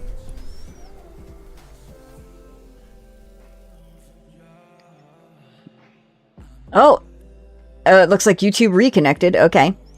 So Cheadle, yeah. Well, that's the thing is, like, as I was saying, I don't think I've really masked at all. Like, growing up, like I said, my mom never, like, told me to, you know, mask or anything like that. I've always been the weird kid, and that's part of it. It was like, I could never fake it to make friends. I never had friends growing up, and the friends I did have would, like, you know, make fun of me behind my back and stuff like that. I never had to mask. So a lot of the books and stuff on autistics are all about unmasking, and I just cannot relate to that. And I'm like, can we get to the other points where it's not about the mask we wear, because I can't relate to this? And I would really like all the other stuff, like all the symptoms. I keep stress, like, shoulders down, like, I relate to, but I just can't relate to the masking part of it all. And like I said, we all mask, we all pretend at certain points in our life, and in certain situations, because we know, like, oh, this behavior is not appropriate in this setting. That's not to say that, like, you know, but, you know, it's not intuitive. Like, we all have to be, well, I mean, assuming we all have to be, I don't fucking know if my experience is universal anymore. Like, you have to, like, be taught, and you learn this is not appropriate, and it's like, okay, well, in this setting, I won't do that, you know? But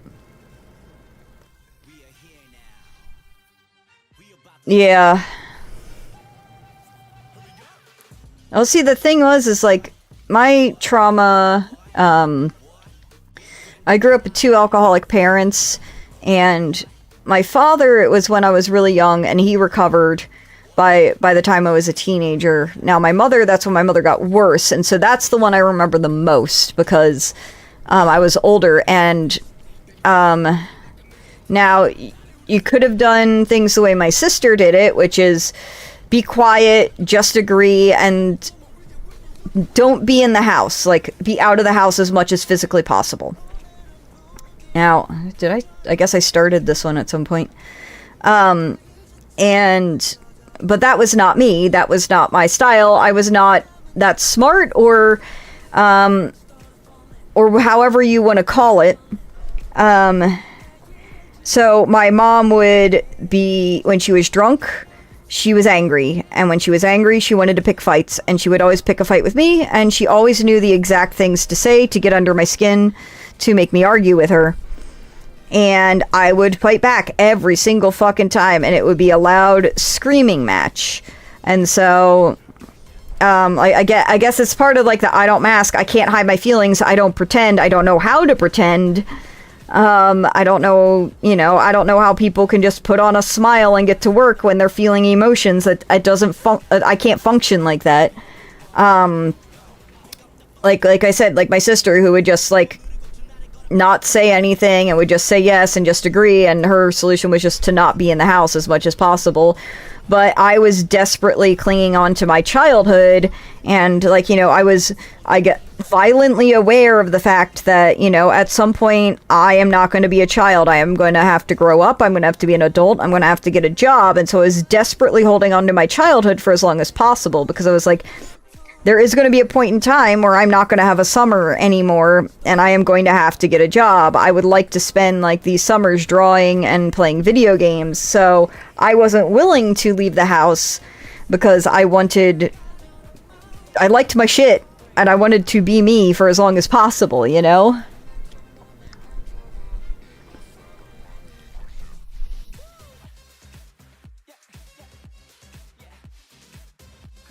Yeah.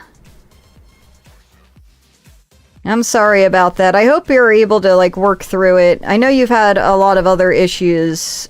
I don't want to say issues, but I don't want to like out your life to people on the internet.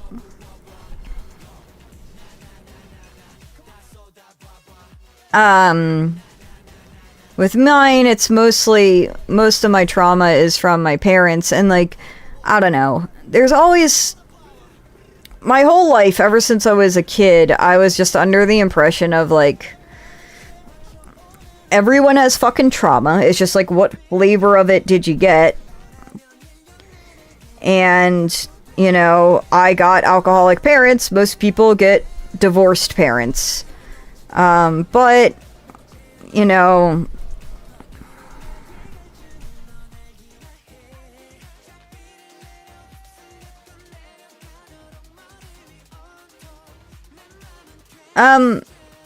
have you read the,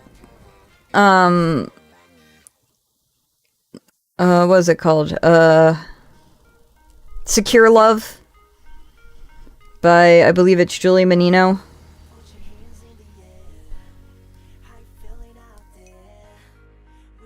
I highly recommend it.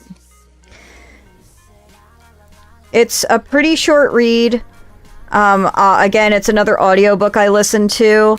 And I liked it enough that I went and I bought a physical copy of the book.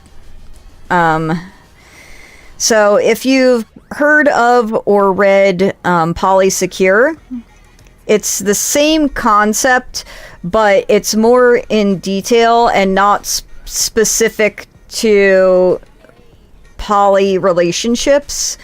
In the very end, it alludes to polyamory, but you don't need to be polyamorous to take away, or monogamous to take away the lessons of the book, because it's not about polyamory or monogamy, it's about relationships. So no matter if that relationship is romantic or friendship or parental, you still will experience avoidant or anxious or secure relationships with individuals. And Secure Love by Julie Menino is a better version of Polysecure, in my opinion. Because what you're talking about sounds a lot like anxious relationship status. That's not to say it's a bad thing, but we should all be working towards having a secure relationship at all times, because once you get to have a secure relationship, that doesn't mean that it stays secure. We are constantly floating back and forth between being secure and not being secure. Like, it's not a stagnant thing. And then on top of that, did I rip these? And then on top of that, you can be anxious in one relationship and avoidant in a different relationship. You aren't tied into just one type of relationship. And yes, your history, like trauma growing up, like how you were raised, does usually affect what type of, if you're avoidant or anxious. But that's not to say that you can't be the other in a different relationship with a different person.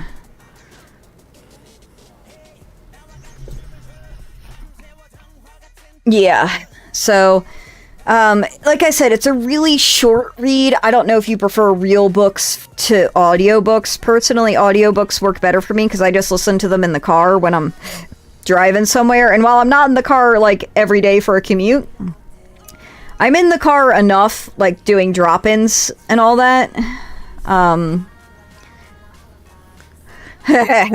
That's, you know, I'm sure you more than anyone else knows that there is no such thing as too many books until you move. And then at that point in time, there is such a thing as too many books.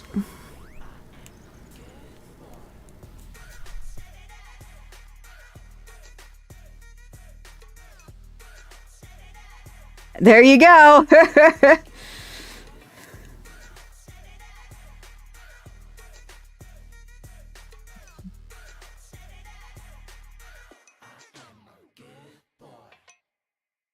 Yeah, I've been working on getting rid of some clothes because since I've gained weight, I just need to kind of accept that, like, we're past the point of me losing weight to fit back into these clothes. I don't think it's going to happen. Since I'm still gaining, because I was stable for a little bit there and then I started gaining again. So, and I think I started gaining again because I started getting more serious about working out and I started lifting again. And so the fat's not going anywhere, but now I'm bulking underneath it. So,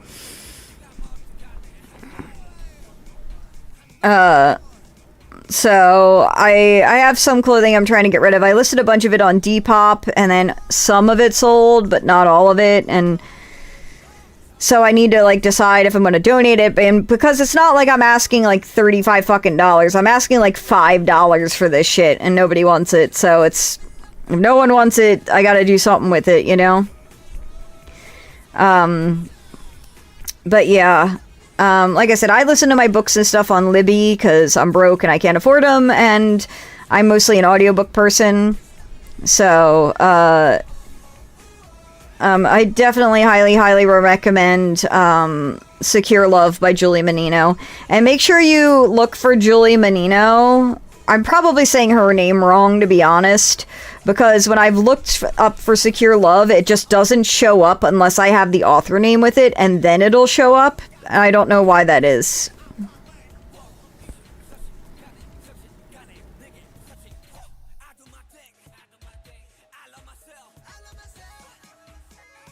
I'm really bad with names, so I'm kind of like a little better. Like I've liked that book so much, and I've recommended it so much that I've remembered her name.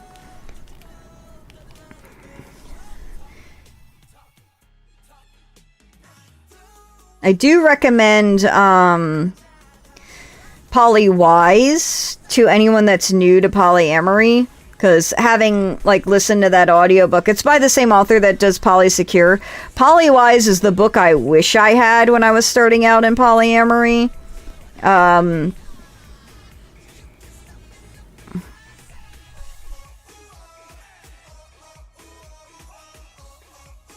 If you have not read Polysecure yet, I recommend reading Secure Love first and then reading Polysecure, because I think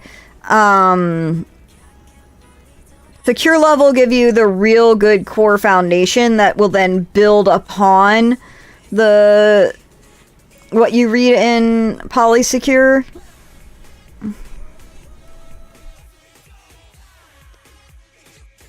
Oh, I'm sorry. It can happen. I mean, when you're going through a breakup, you know, you're gonna feel certain ways and you're gonna have to deal with it, you know? Like, you're gonna deal with it differently than you think you're gonna deal with it, you know? And you're gonna feel how you're gonna feel. God damn, this is like the worst. I can't see what I'm doing, and so it's just kind of going poorly.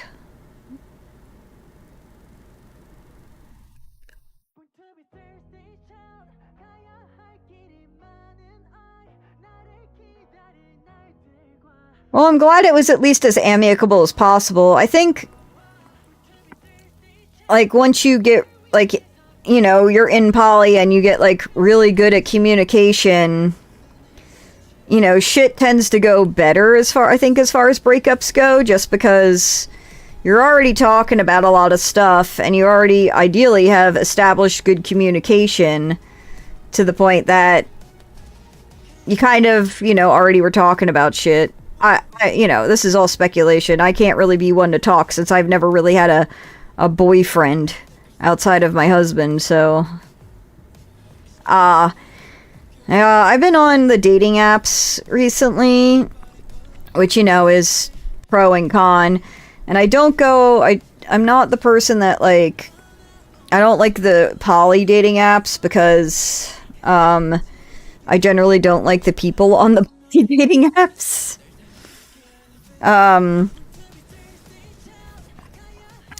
But then, you know, what that leads to is dating people that aren't poly or are new to poly, and that's like a whole nother thing, you know?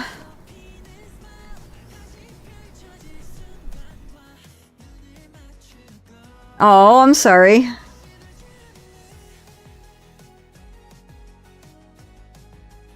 Well, I'm assuming, you know, you were communicative and were like, I'm sorry, you have to let me go. This is giving me a panic attack. It's not you. I need a break. I need to step out of this, you know. Yeah, that is weird for you. You are a touchy-feely person, so that is a little odd. And I'm sure, like, you know, like, I have had a panic attack. Like, you know, that was fun when I had one for the first time. It's hard to communicate, especially when it's not something you normally experience. It's hard to be all, like, clear-headed in the moment when your adrenaline's fucking rushing. You're like, actually, don't touch me.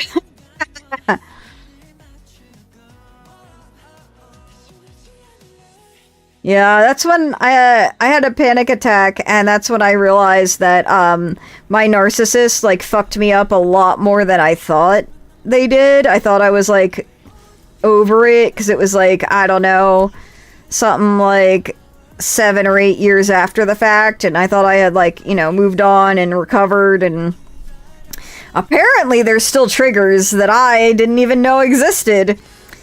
And I had my very first panic attack.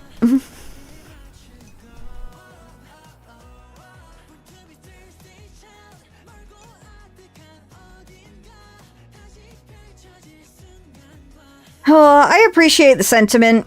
I did find out what my trigger was, is like, so, you know, I was gaslit really bad in that narcissistic relationship to the point where, I genuinely thought I needed to be institutionalized because I thought the words that were coming out of my mouth were not the ones, like, my brain was sending. Like, it was gaslit so bad, like, and I found out that apparently one of my triggers is someone looking me dead in the eye and saying, that's not what you said, because, you know, I spent so long, like, being like, I know what I said, and someone telling me straight to my face, that's not what you said, when I know what I said, is a trigger.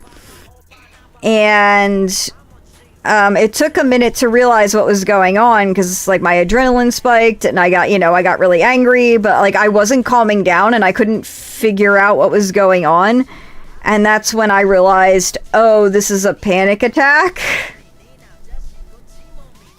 That was not fun. I do deserve better. I agree. But, you know, there's nothing that you can do, like, about it, though. Like, they're a narcissist, and there is no cure for that. You know, that they're just gonna be one forever, and unless they want to be a better person, they're just gonna continue on being their shitty self. And you'll just find a new person to fuck up, you know? And even if you did do something to them, they'll just play the victim and they'll say that, you know, I sent you out to hurt them. And it's just better to just, you know, pretend they no longer exist and to keep them out of my life. I just do my best to... There was a period of my life where I stopped, like, you know, going out, and it was because, like, our social circles overlapped, and I couldn't be around them. Like, I went to therapy, like, being like, alright, like, do I need to, like, go get institutionalized? I was very afraid. I'm like, how am I going to keep my home and my dog if I'm in, like, a mental hospital? And it turned out, no. I was just, seeing a narcissist, and it got to the point where the therapist was like, you need to completely cut this person out of your life. And once I did that, surprisingly, everything got fucking better. My depression, it wasn't 100% caused by that, but my depression got better between that and getting a new job. And, you know, my life is significantly better for them not being in it.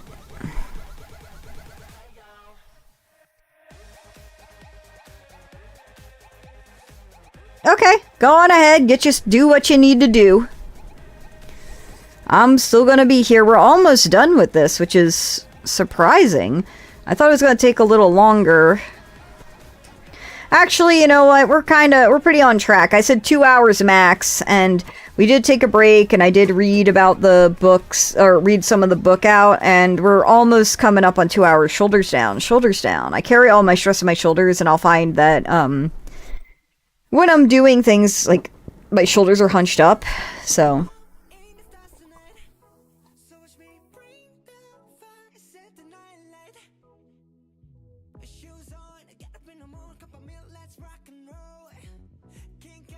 Oh, okay.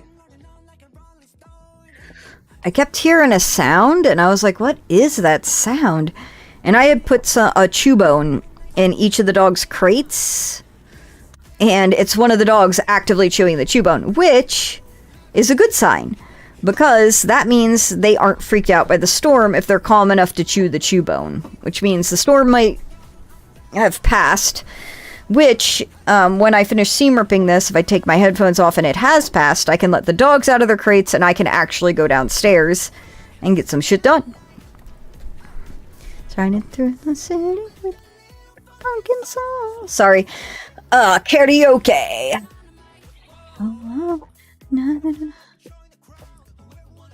Oh, this is the word salad song. This song is such word salad. The lyrics don't fucking make sense. This is their first full English song, which everyone, like the Korean fans were real upset about, because they're like, you said you would never do a full English song, and they had to be all like, yeah, we did say that, but, you know, times have changed, and we have to, you know, change, and blah, blah, blah, and they bullshitted their way out of it. But even though it's all English, it is all just word salad. It doesn't really make much sense. It's a good bop, which is why it's on my K-pop playlist, but also I really like BTS, so there's a lot of BTS on this playlist.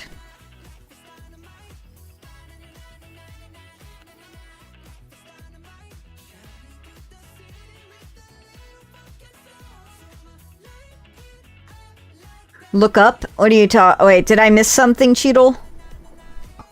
Oh, I'm so sorry. I missed your message.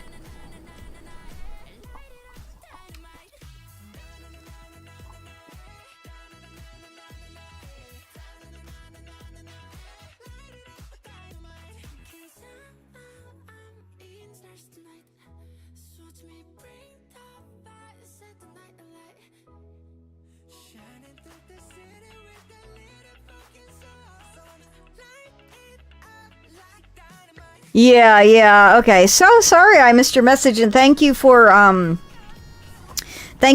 bringing it to my attention. That really does suck, that you lost so many loved ones in such a short period of time. But yeah, my husband is ADHD, and how he deals with death is also different. But, I've never, I don't really have a standard for how to deal with death. Like, there's, different people deal with it differently. Like, some people will just, like, they'll go out and they'll party. And feeling something different means they don't have to feel the feelings for the sadness, as long as you don't, like, fall into, like, substance abuse or end up self-isolating for an extended period of time, I don't think that there is a wrong way to deal with death. And if if someone says you're doing it wrong, they're probably wrong, unless it is coming from a place of, like,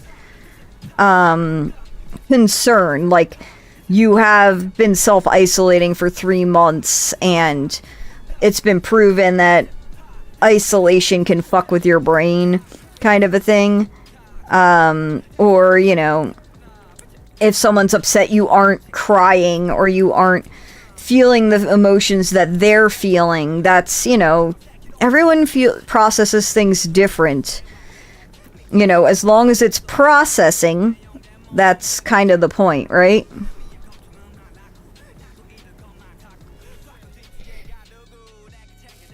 Like,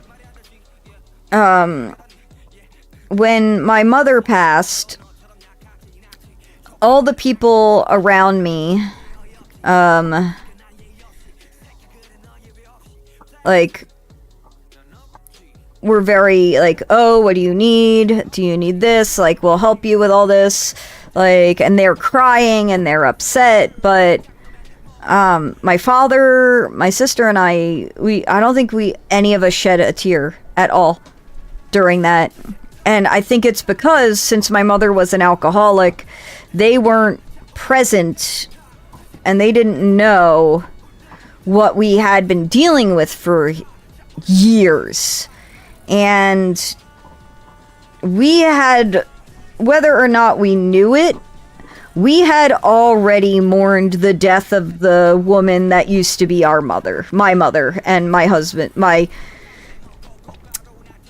father's wife. We had already mourned the death of that person. We had already mourned the person who refused to get help despite, everyone in her life wanting her to get better. Like, she had been to rehab, like forced rehab, like at least 3 times, if not more. And the thing is like, they always say you have to want to get help in order for it to work. And she didn't want it, no matter how much my sister and me and my dad wanted her to get help, Yeah, yeah. There is a online content creator called Katiesaurus, like with a C.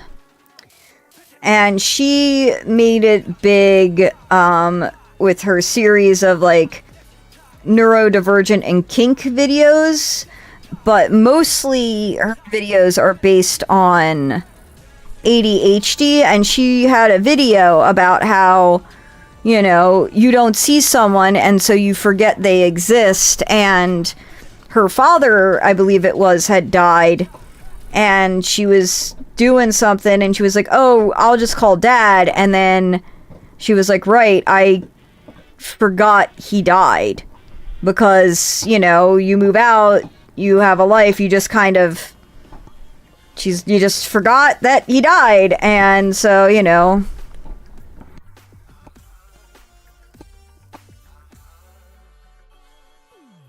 yeah. And then I think at that point, like, I don't know if she said she cried then, but I would imagine that she did. You have that moment where you're like, oh, like, I was gonna call Dad, but Dad ain't here no more, and then you know, it's a welling of emotions because, you know, it's not something you think about because you don't see them all the time. You know, same concept, same thing, I guess I should say.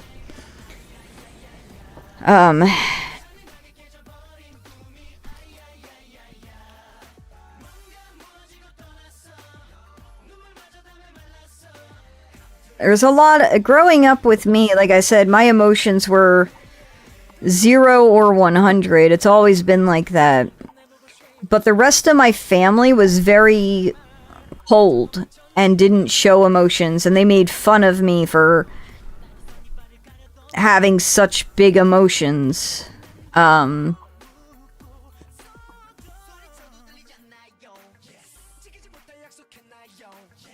No, man, you do what you gotta do. When I lost my dog, Momiji, I've mentioned earlier, I don't know if you were here for that part of the stream, but I have this I've had this fear since I was little of having memory loss, like having Alzheimer's, of not being able to remember things. And when my dog passed, that was my biggest fear, was I was going to forget him. And so, like, I had, and that, like, as time passes, all my thoughts and memories of him are going to fade to the point where I wouldn't be able to remember him. And so, like, my lock screen was him, and, like, I immediately printed out photos of him, and I watched videos, but at the same time, it's all very gut-wrenching, and it's like, every time I see them, I cry, and I miss him so much. And so it's this double-edged sword, and the sad thing is that, like, your brain does forget without the constant reminder. All the things that were there that are no longer big and important will slip away to make space for new things that are big and important. This isn't a choice. Your brain just does it. And so, like, it is going to suck. You are going to forget. But you can do things like have photos and stuff to try and make certain memories stick around and last, so that they aren't the ones your brain chooses to remove, you know? It's part of why I started dog sitting. Was it was like over a month. Every day I would just wake up and cry, like, non-stop. There was no consoling me. And it just got to the point where my husband was like, you can't just sit in this house all day. And, you know, because that's where Momiji lived. He lived here with me, and so I'm in the place where he was all the time, and I could just, he no longer was there. And I couldn't get another dog. A lot of people, I don't understand how people, like, when their pet passes, they immediately get a new pet. I'm like, aren't you just replacing? That feels like I'm trying to replace him. And then on top of that, Momiji was such, like, the perfect dog. I would just be judging the new dog against him. And that's not fair to the new dog to try and live up to Momiji's standards. So I started dog sitting. And it has kind of, like, it just did make me realize Momiji was the fucking best dog out there. But it did also make me realize that there are some dogs that are not up to Momiji's standards that I still really like and I really care for, despite them being kind of shitlords.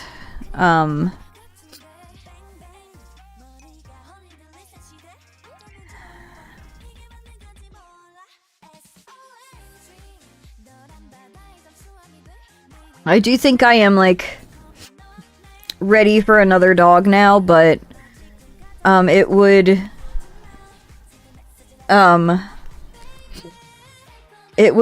limit my ability to dog sit, because some of the dogs I dog sit can't, they can't be around other dogs. They can be around cats, but they just can't be around other dogs, you know? And I can tell Sumi wants another dog, because when I dog sit, even the dogs that she's not particularly fond of, she'll go and she'll lay with them. She wants another dog now. She's ready for another companion too, because Momiji was her favorite.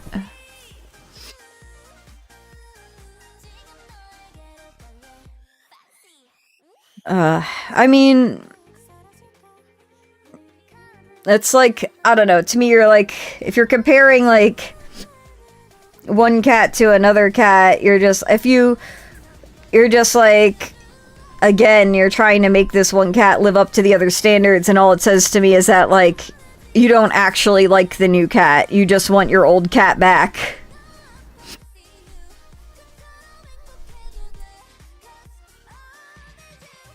There's a whole other side of this I didn't realize was there. Alright, Kala's bored.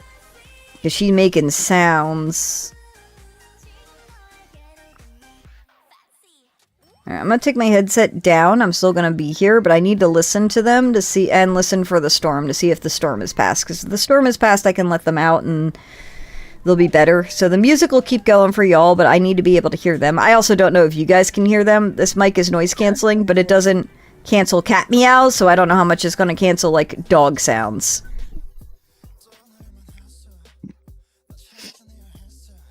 Well, I mean, it hit you, I think, a little after it hit me. I'm not sure. Well, like I said earlier, she was chewing her bone that I left in her crate, which is a positive sign, because that generally means, like, she's calm enough to chew the bone. So, but she was pitching a big fit when I first put her in there, despite the storm, like, her being afraid of the storm. You can let me know if you can hear her, because she'd be loud right now.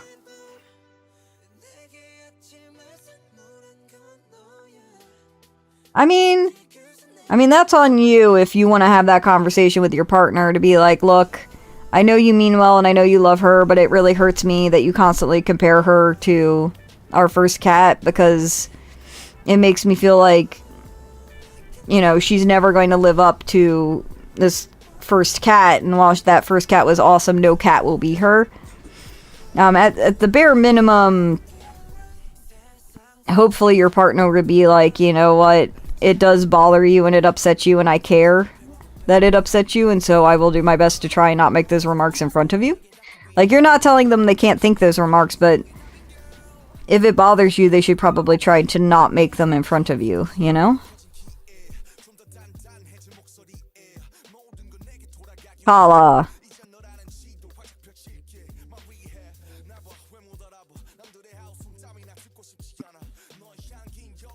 Hold on, let me clip this thread. I think it's a good time for me to take, like, another break. I know it hasn't been that long, but my tummy's rumbling, so I need to get something to eat. And I can check on the dogs, like, take them out and make sure the thunderstorm's not going. So, I mean, I understand if y'all got somewhere to go, but I will appreciate everyone who does stick around for a little bit while I take my short break and take care of the dogs and stuff.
Okay, I'm back. Hold on. Let me get my headset.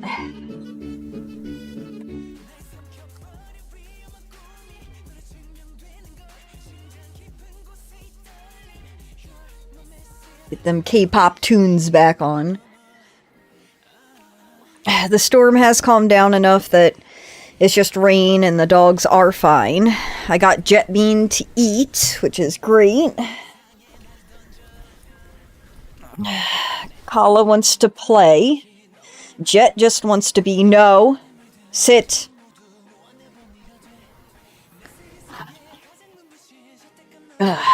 So. But. When doesn't she want to?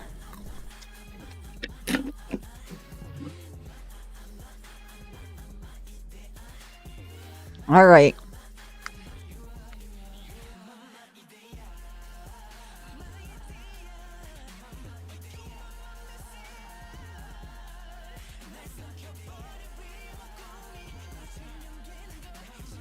Back to seam ripping.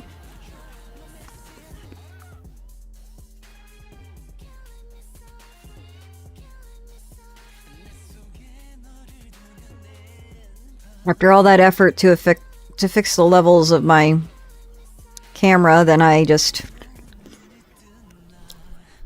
turn the light directly onto my face to make shit look awful again. Ooh, nice. Super Junior.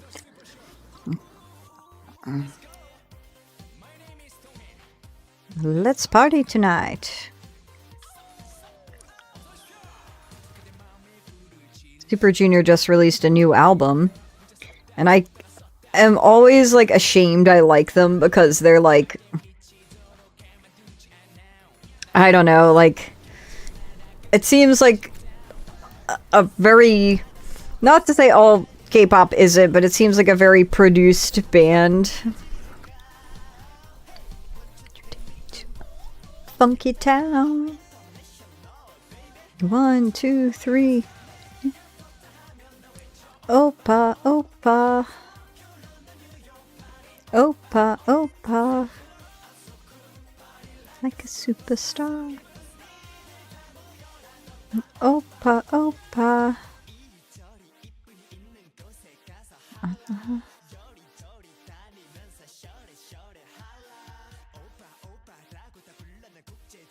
Opa.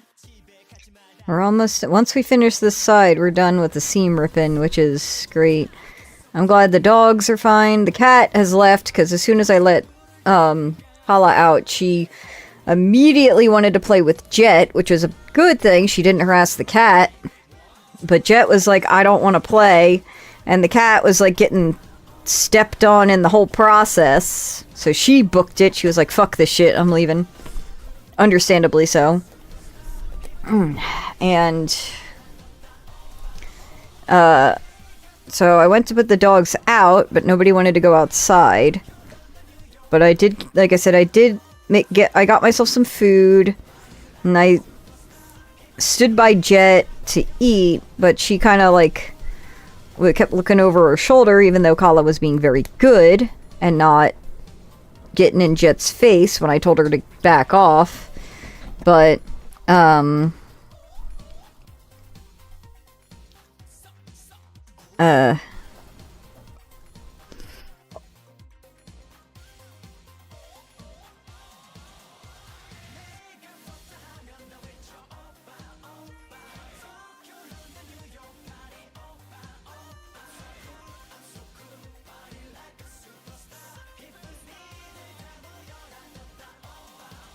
I eventually brought Jet's food in here, and I put it in the crate, and she ate it.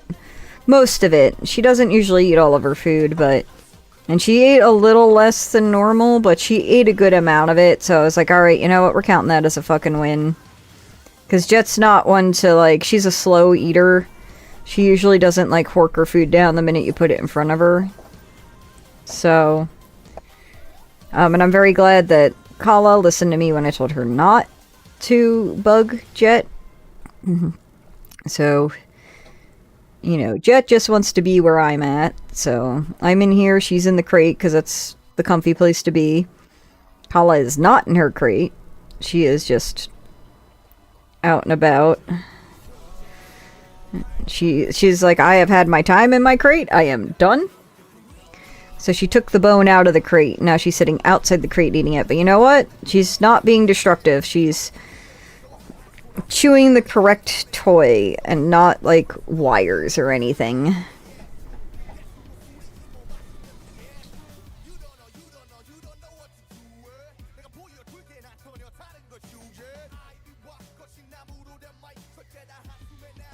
It has been a very long time since I've had Kala, so I could not remember what her personality was like, and I didn't have any notes.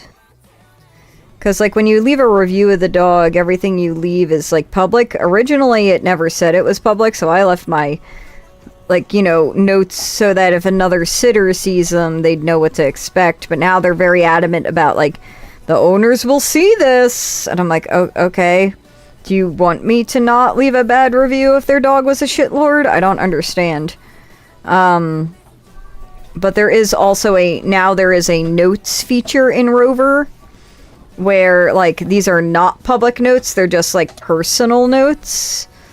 And so I've been trying to utilize that more frequently, so that, like, the next time I have the dog and I'm like, what the fuck was this dog like? I can look and see, like, this dog pissed on all of my carpets, you know? So I can be like, oh, okay.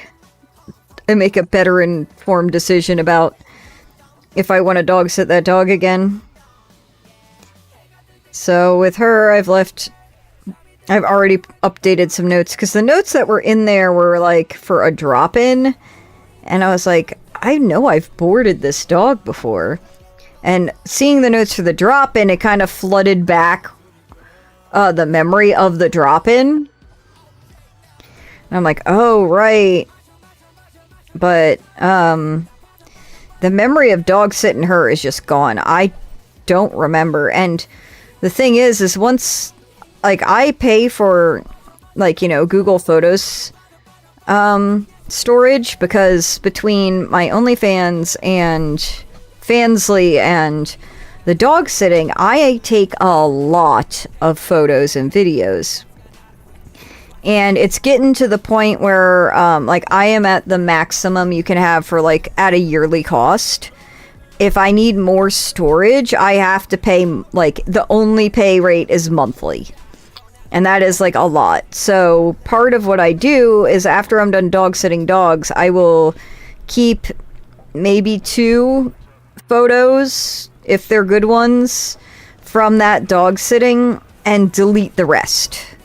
Like, I usually keep a couple just so that, like, I have a video, like, a photo of the dog so I know what the dog looks like and be like, what the fuck? But because of doing that, I don't have a lot of photos of Kala. And so it's not like, oh, and, like, just seeing these couple photos is not jogging memories. I don't know if I was having seizures during the time I had her, because there have been times where I've had, you know, between the medications where I was having seizures, and like I said, it does fuck up your short-term memory. And so it could have been during the time, and because in the past, like, couple of years when I have had breakthroughs, like before I switched to this medication, it would happen during my busy months when I was dog sitting. And thank God for Google Calendars, because I'm usually pretty good about, like, waking up and remembering, like, what I need to do. But when you have, like, a seizure, all that kind of goes out the fucking window, man. I don't think I seam ripped this side. So if I was having seizures during that time, it makes sense that I don't remember.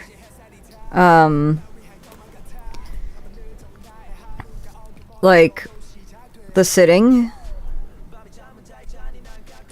But, you know, it's also, now I'm super thankful for, you know, the fact that I always write everything down so I can refer back to it even if I remember. I'm like, I still got it written down.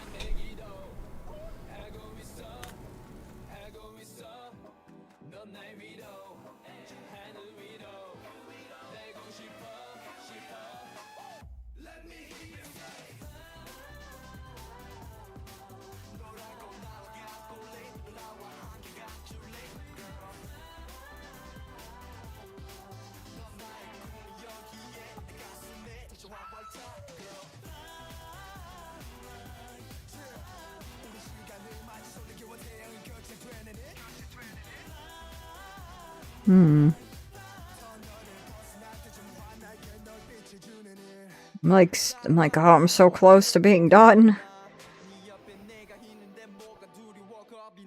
You know, I always overestimate or underestimate how long it's going to take me to do shit. And I'm like, we'll be done by 10:30. I'm like, oh yeah. I mean, if it was the other side, just the other side, I would have been on point, but I completely forgot there was like this whole side of it.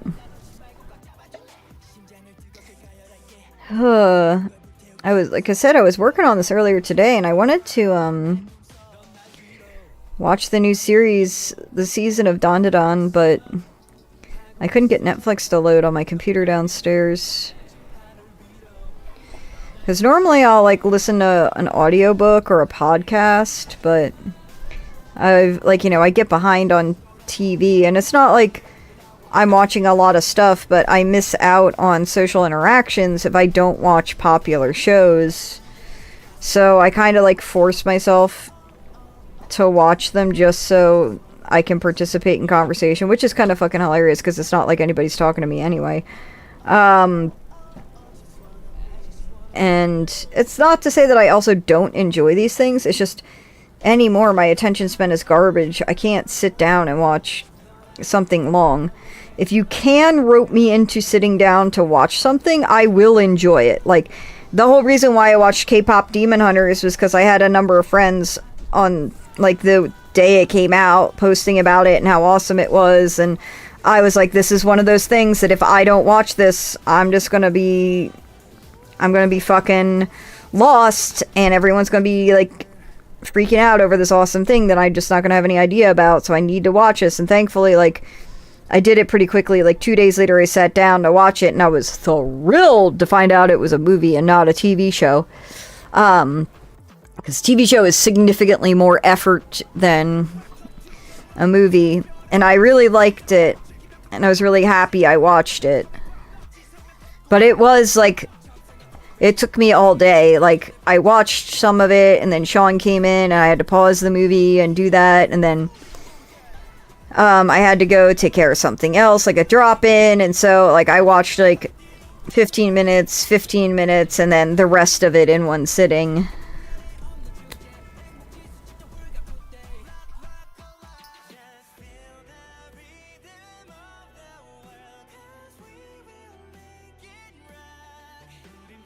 God damn it.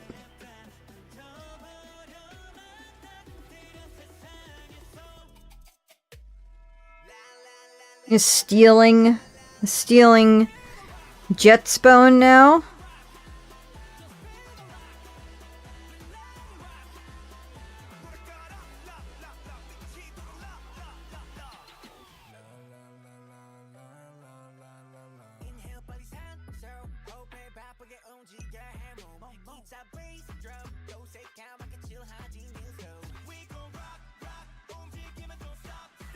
I saw a TikTok that said asking someone to start Critical Role is like asking them to watch One Piece.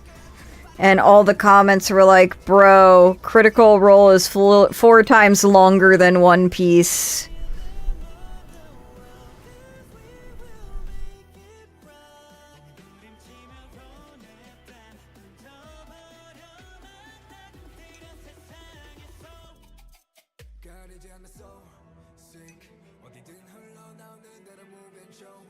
Because, like, that's the thing. It's like, I have zero interest, honestly, in Critical Role. I know everyone I know watches it, but I'm like, I really don't care.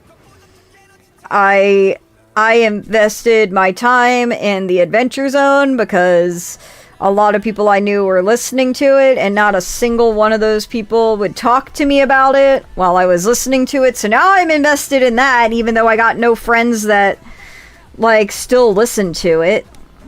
I got no one to fucking talk to about any of the shit. Everyone else, like, that was listening to it either isn't anymore, or they, like I said, they just won't talk to me about it. So I'm just like, alright, I'm over here with a fandom all by my fucking self, I guess.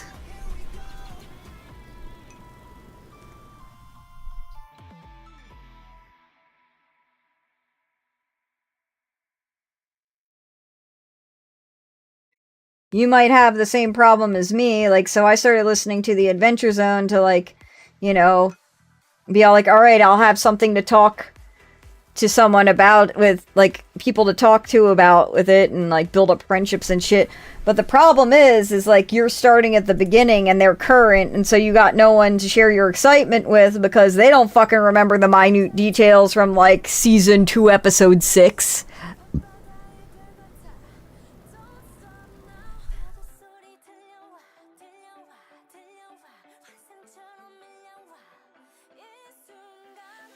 And even if they do, they're not going to be like, I can't talk to you about it because I don't remember if this spoiler happened or not.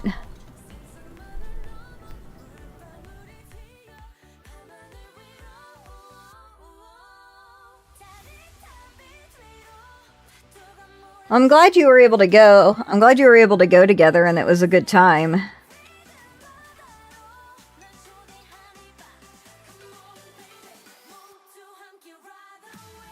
Different Josh.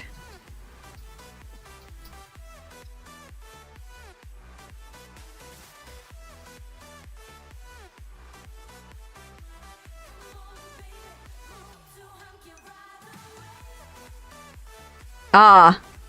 That's still probably cheaper, at least.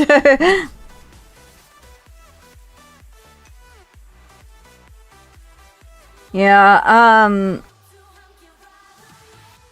I know that, like, the Adventure Zone, like, they come and they do a Taz and a Mabimbam, but they always come over Dragon Con, and their event is not at Dragon Con.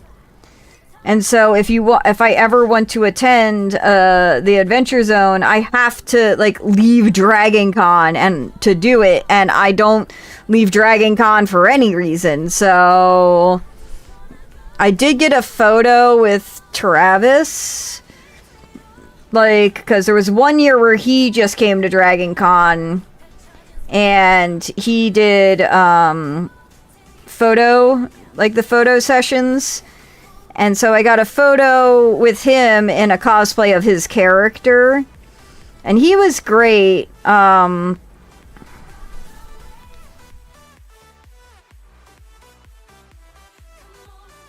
But from what I can tell, that fandom has really died down, because I don't really see anyone cosplaying their characters or anything anymore.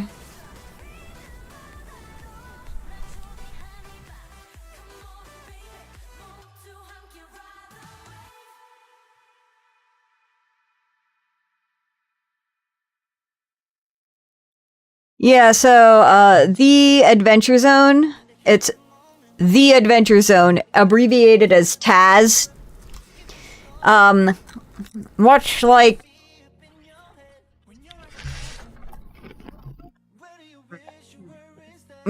Critical Role, they have different arcs or seasons.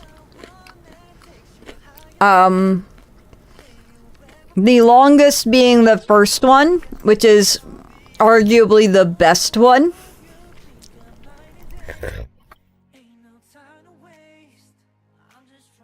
And so, the way that they're designated is it's Taz subtitle. So the first one is Taz Balance. Again, it's the longest one, but probably the best one. In the beginning, you do have to kind of deal with them figuring it out and figuring out the system. If you choose to listen, after you finish Balance, message me, and I'll tell you which ones you can skip if you want to skip them. Because they have good and bad arcs, and a lot of people have dropped out on certain arcs. Like, I dropped out on one where Travis DM'd,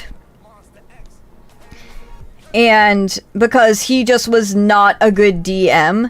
Like, I think I stuck through the first 3 episodes, and it was hard to stick through them because it was just not good. And eventually I stopped, but then I started to see advertisements for the season after that, and so I jumped back in. Whereas a lot of people never jump back in after that.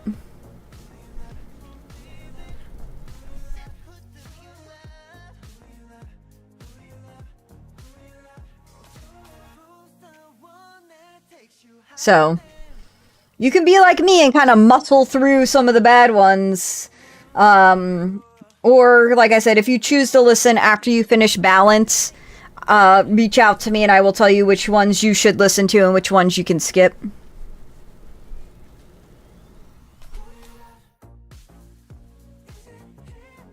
They just started a new one, which I don't know how I feel about it. Oh, I will. I'll talk with you about it. Like, I can't tell you how much I'll remember from Balance, but it is a fantastic season and a fantastic D&D thing. But I do know that you are on the Critical Role route right now. So you might want to wait till you finish that so you don't get, like, conflicting D&D stories, you know?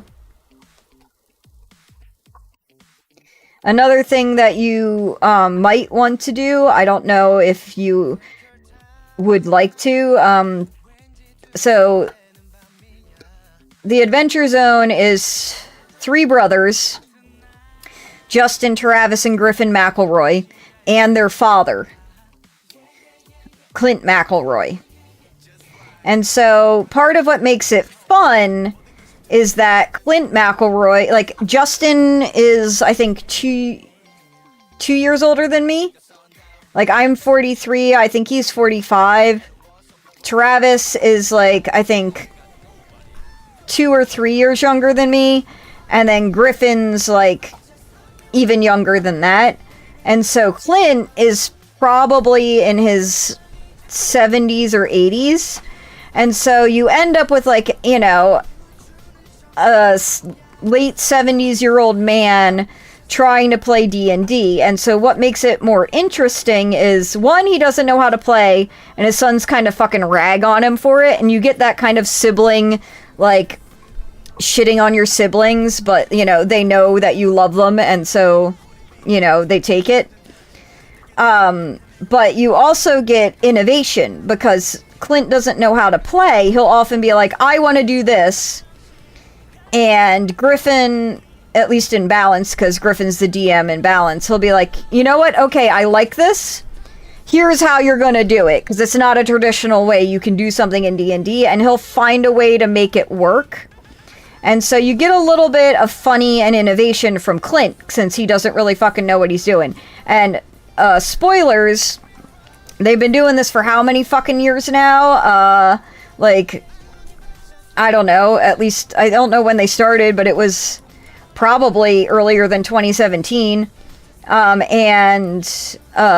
He still don't really fucking know how to play D&D, to be honest. It's been this long, he still don't quite got the concept down.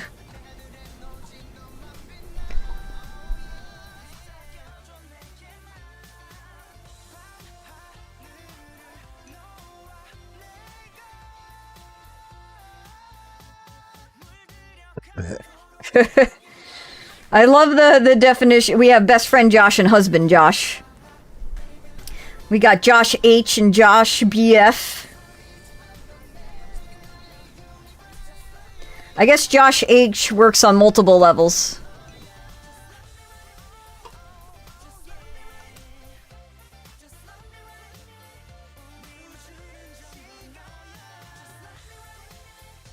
There's a whole lot of Joshes in your life. Are you trying to collect them all?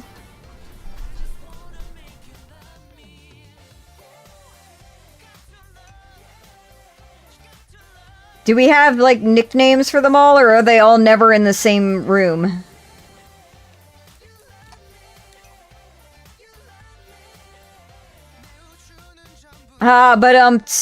Welcome, Ek.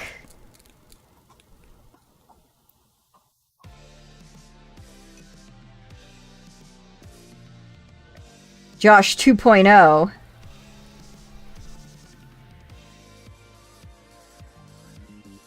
God, I fucking love this song so much. That fucking funky bass gets me every goddamn time.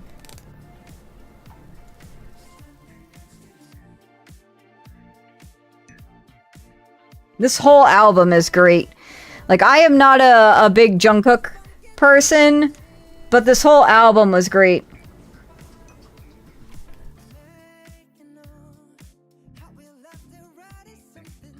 I think I just like it because it's got that funky 70s vibe. Fuck.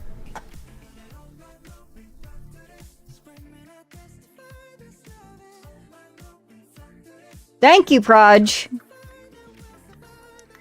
The Josh. My work is done. Goodbye, Ek. Oh, you can't hear the music? Here, let me turn it up for y'all. I thought I originally had it at normal levels, but it looked loud for you guys, so...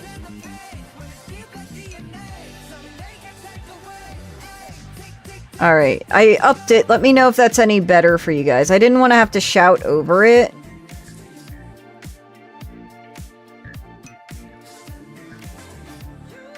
Okay.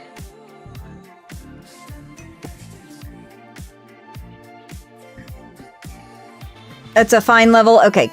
Because it looked loud on my end, so that's why I dropped it. But, like, I guess I dropped it to the point where you guys haven't heard any music this whole time. Someone has to remind me to turn on channel 2 when I'm either stream next or before I leave tonight. Because I have it turned off because I knew I was going to be listening to music. And I just don't want my next VOD to have, like, no game audio on it.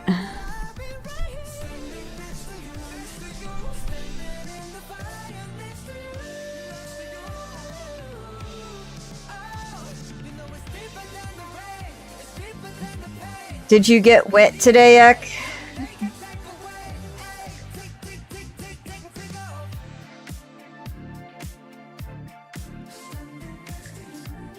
Also, I have 2 dogs. By the way. We got double dog boarding. Yeah, little Jet Bean. Talk about you. Little Jet Bean. Yeah.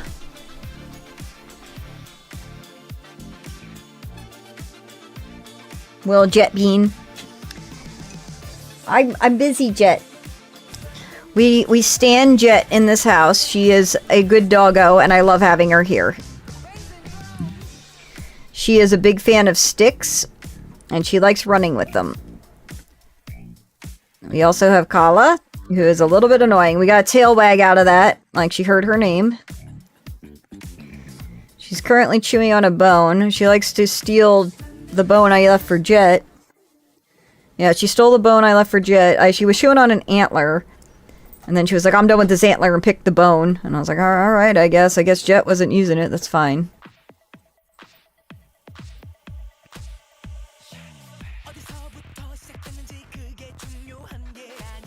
Jesus Christ, Ek.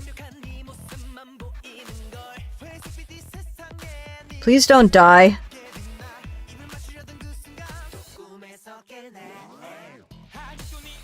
I'm sorry you're having... But that's 3, right?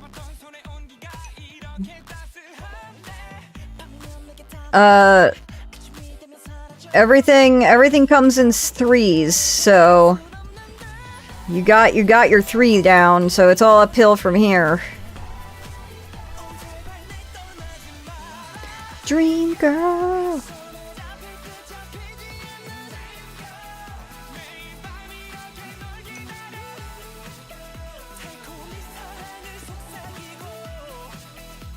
Oh, it don't sound that funny to me. I mean, maybe getting caught in a thunderstorm, but like the almost dying part is not funny.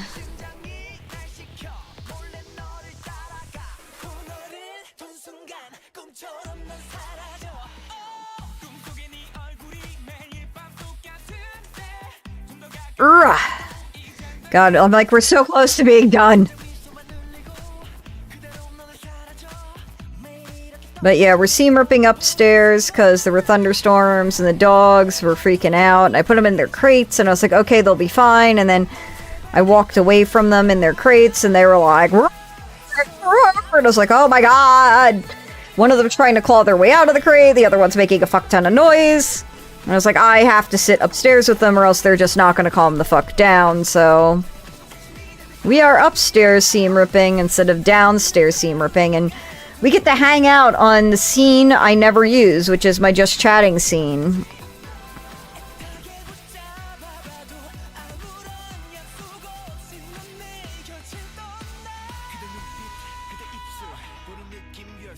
Damn.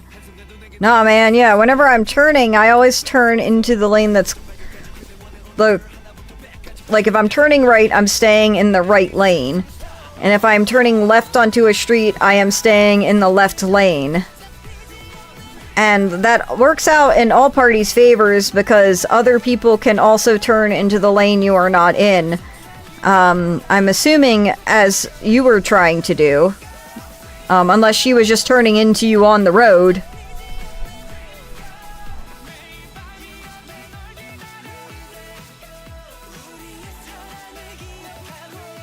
Yeah.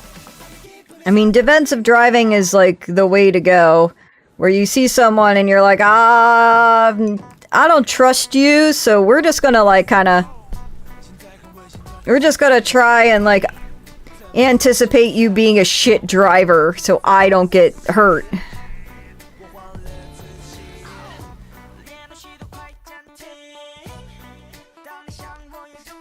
This is like 5 times harder than it needs to be because I can't see what I'm doing. In 2 different ways. One, it's fucking dark in here. Despite me having this light pointed at me. And 2, because I serged it on the wrong side of the fabric. So I have to try and pick black thread off of black fabric and black organza fabric, which is like a sheer fabric. So I'm trying not to poke through the fabric and instead go, like, you know, get under the threads and not under the fabric. And wreck the fabric. Shit. Oh my god, stop, stop, let go of my fucking hand.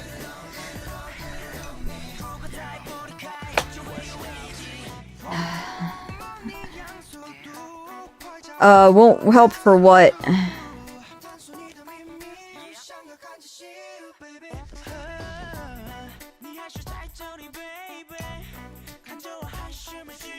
I don't think so. I mean, if I put it on there, I'm just gonna get it all over the fabric. And then I'll have to wash the fabric.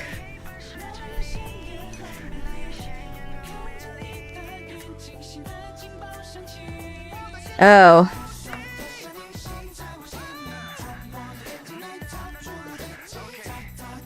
I have not ever done that. I mean, worst case scenario, I could just do it the hard way. I mean, this feels like the hard way, but like I could, it's a serger thread, so it's really easy to just like bloop down the side, but that doesn't, one, it makes a fucking mess. All the little threads are everywhere.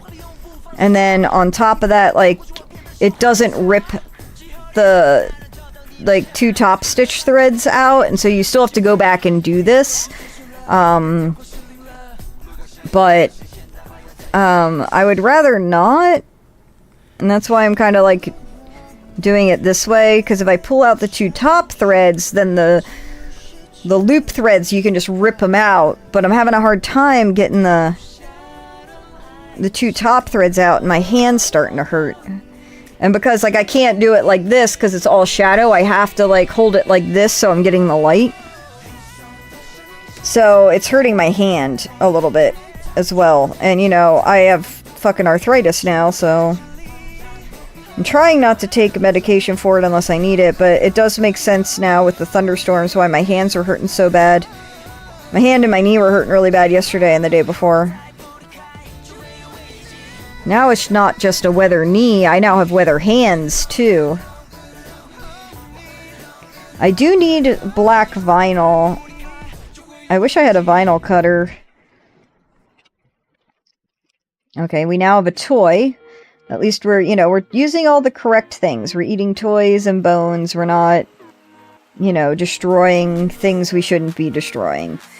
She already, I took a nap earlier today and she gutted the squeakers out of 2 of the toys I own. Oh, I appreciate it.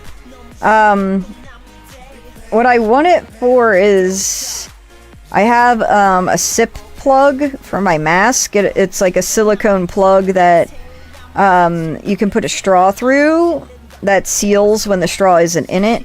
And the sip plastic has a hard plastic thing on the outside that prevents the silicone from like sucking into the mask or falling out of the mask, either way. and it's like clear, but it has a sticker on it, and the sticker has like, I flip it upside down so it doesn't like say sip, but the back side of the sticker is white, so it just looks like a giant white thing on my black mask. And so what hold on, I gotta take care of the dog. I think she's playing with the Kong and there's nothing in it, and last time she did that she nearly cracked the coffee table. I'll be right back.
She was playing with the Kong. There's nothing in it, so she's just bored and flipping it around.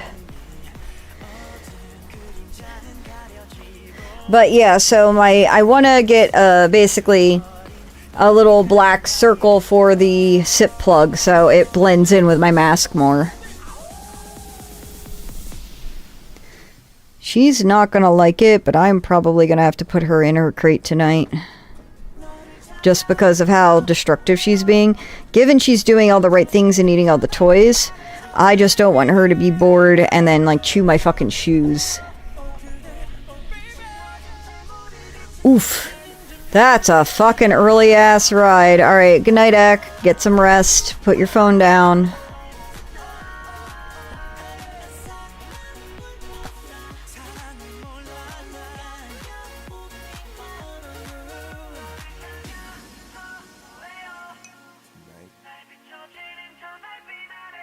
That's still early, man. Fuck, I don't want to wake up at...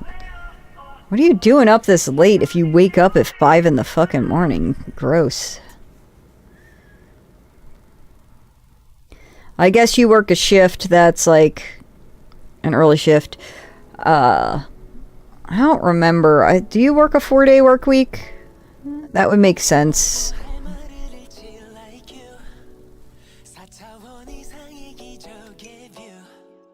Yeah, 4/10s. Okay, that makes more sense then. That's what I was like, I think that's how that went.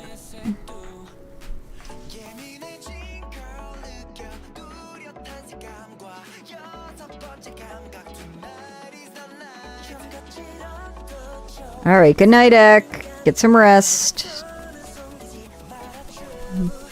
Down, down, down, down, down, you. Double down, down, down, down, you. You stick around for bad karaoke with Bunny. Me singing like the English parts of all the Korean songs poorly. Double down. Double down. Double down, down, down, down, you.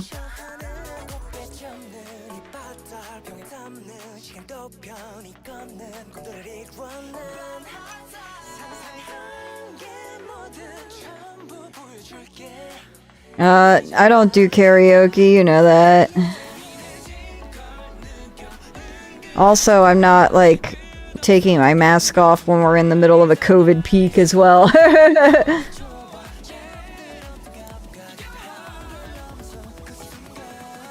I just get, like, incredibly disappointed when I go out anymore and nobody was wearing a mask, and I'm like, alright, well, we're at the Christmas levels of COVID and no one gives a shit. I guess everyone is just fine with getting COVID 20,000 times until they get long COVID, and then they're sad that they can't breathe or work out, or, you know, now they have migraines or have reduced brain function, and they're just like, oh man, and it's a completely preventable. Oh, I don't want to go to the gay bar. People think I'm people already think I'm a lesbian. I don't need to add to that. I don't need to disappoint more lesbians that I am, 1, not a lesbian, and 2, not a lesbian top.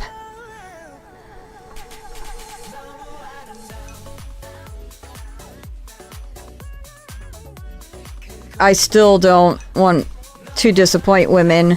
There's been so many wonderful women that are lesbians that I thought we were becoming friends, and then once they realized I was not a lesbian, all hangouts and communication has stopped, and I was like, oh, I thought we were becoming friends. I guess this was you're interested in me, and I just mistook sexual interest as friendship, because, like, romantic feelings and friendship feelings aren't very different in my books. They feel the same. So maybe they were being romantic, and to me it was just us becoming close friends, and I was getting real excited about it.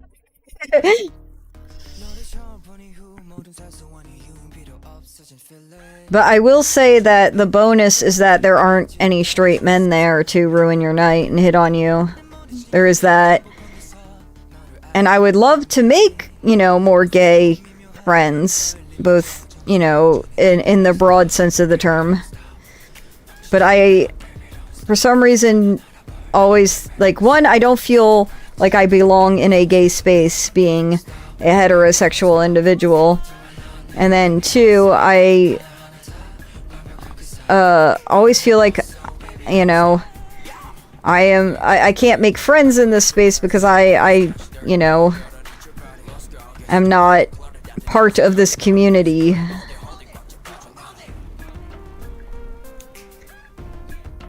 Baby, don't stop. And it's like, I don't know. It's just frustrating overall. It's like also a matter like, oh, you're poly, thus means you're queer, and I'm like, I'm not. I too am disappointed that I am not, queer. I would love to be bisexual, because I don't think anyone goes through life wanting to like men. I think it is just something that is chosen for you,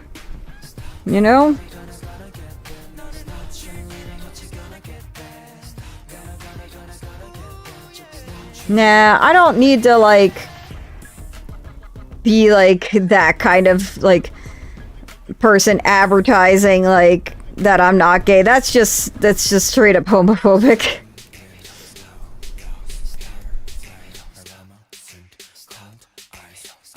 It's this wonderful catch-22 where it's like, oh, you're in a gay bar, but wait, you're not gay? What are you here? Oh, you're just using our spaces so you don't have to deal with straight men. And I understand if I'm going with you, I am there with a friend who is gay, who is queer, and that is, perfectly okay.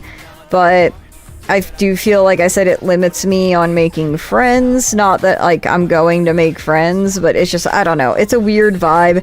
And, I will go with people to gay bars. I was on the Rainbow League for pool, and I'm straight, and I still did that. I guess I would not go alone, I guess is the point I would make. I don't feel comfortable going alone to a gay bar.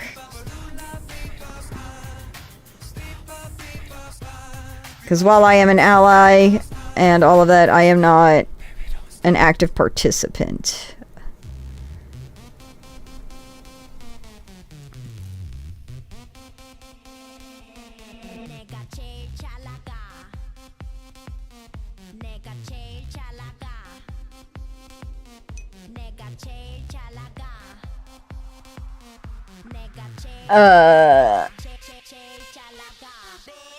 I don't know offhand. Yeah. I don't like any bar that you can, smoke in. I've got 22 years of secondhand. I don't need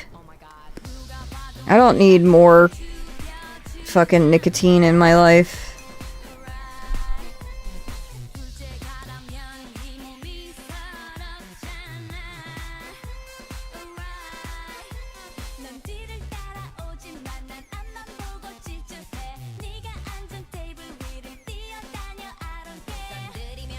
And I'm like, I'm that bitch that's coughing.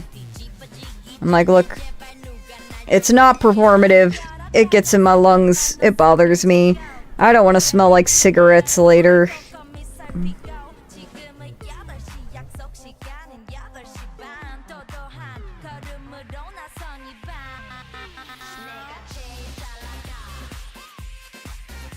I'm so close. Kala! Get out! Go! Back up! Back up! The fuck out of there. Go lay down. Go lay down. Go!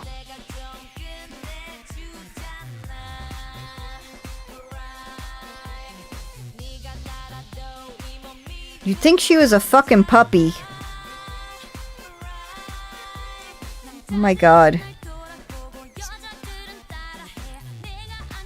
This is so annoying. Where did I put the scissors?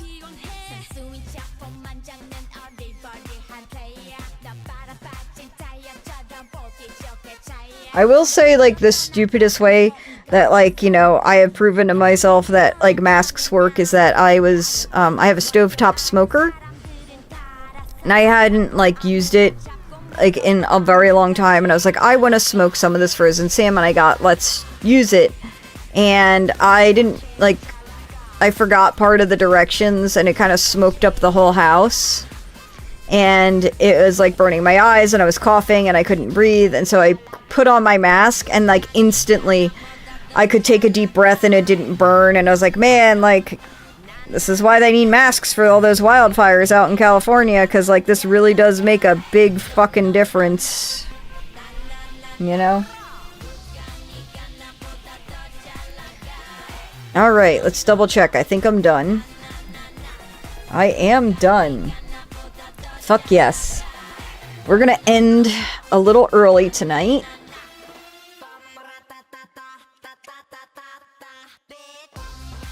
We're gonna pause the music, and we're ending a little early. Let me move this light back to where it belongs.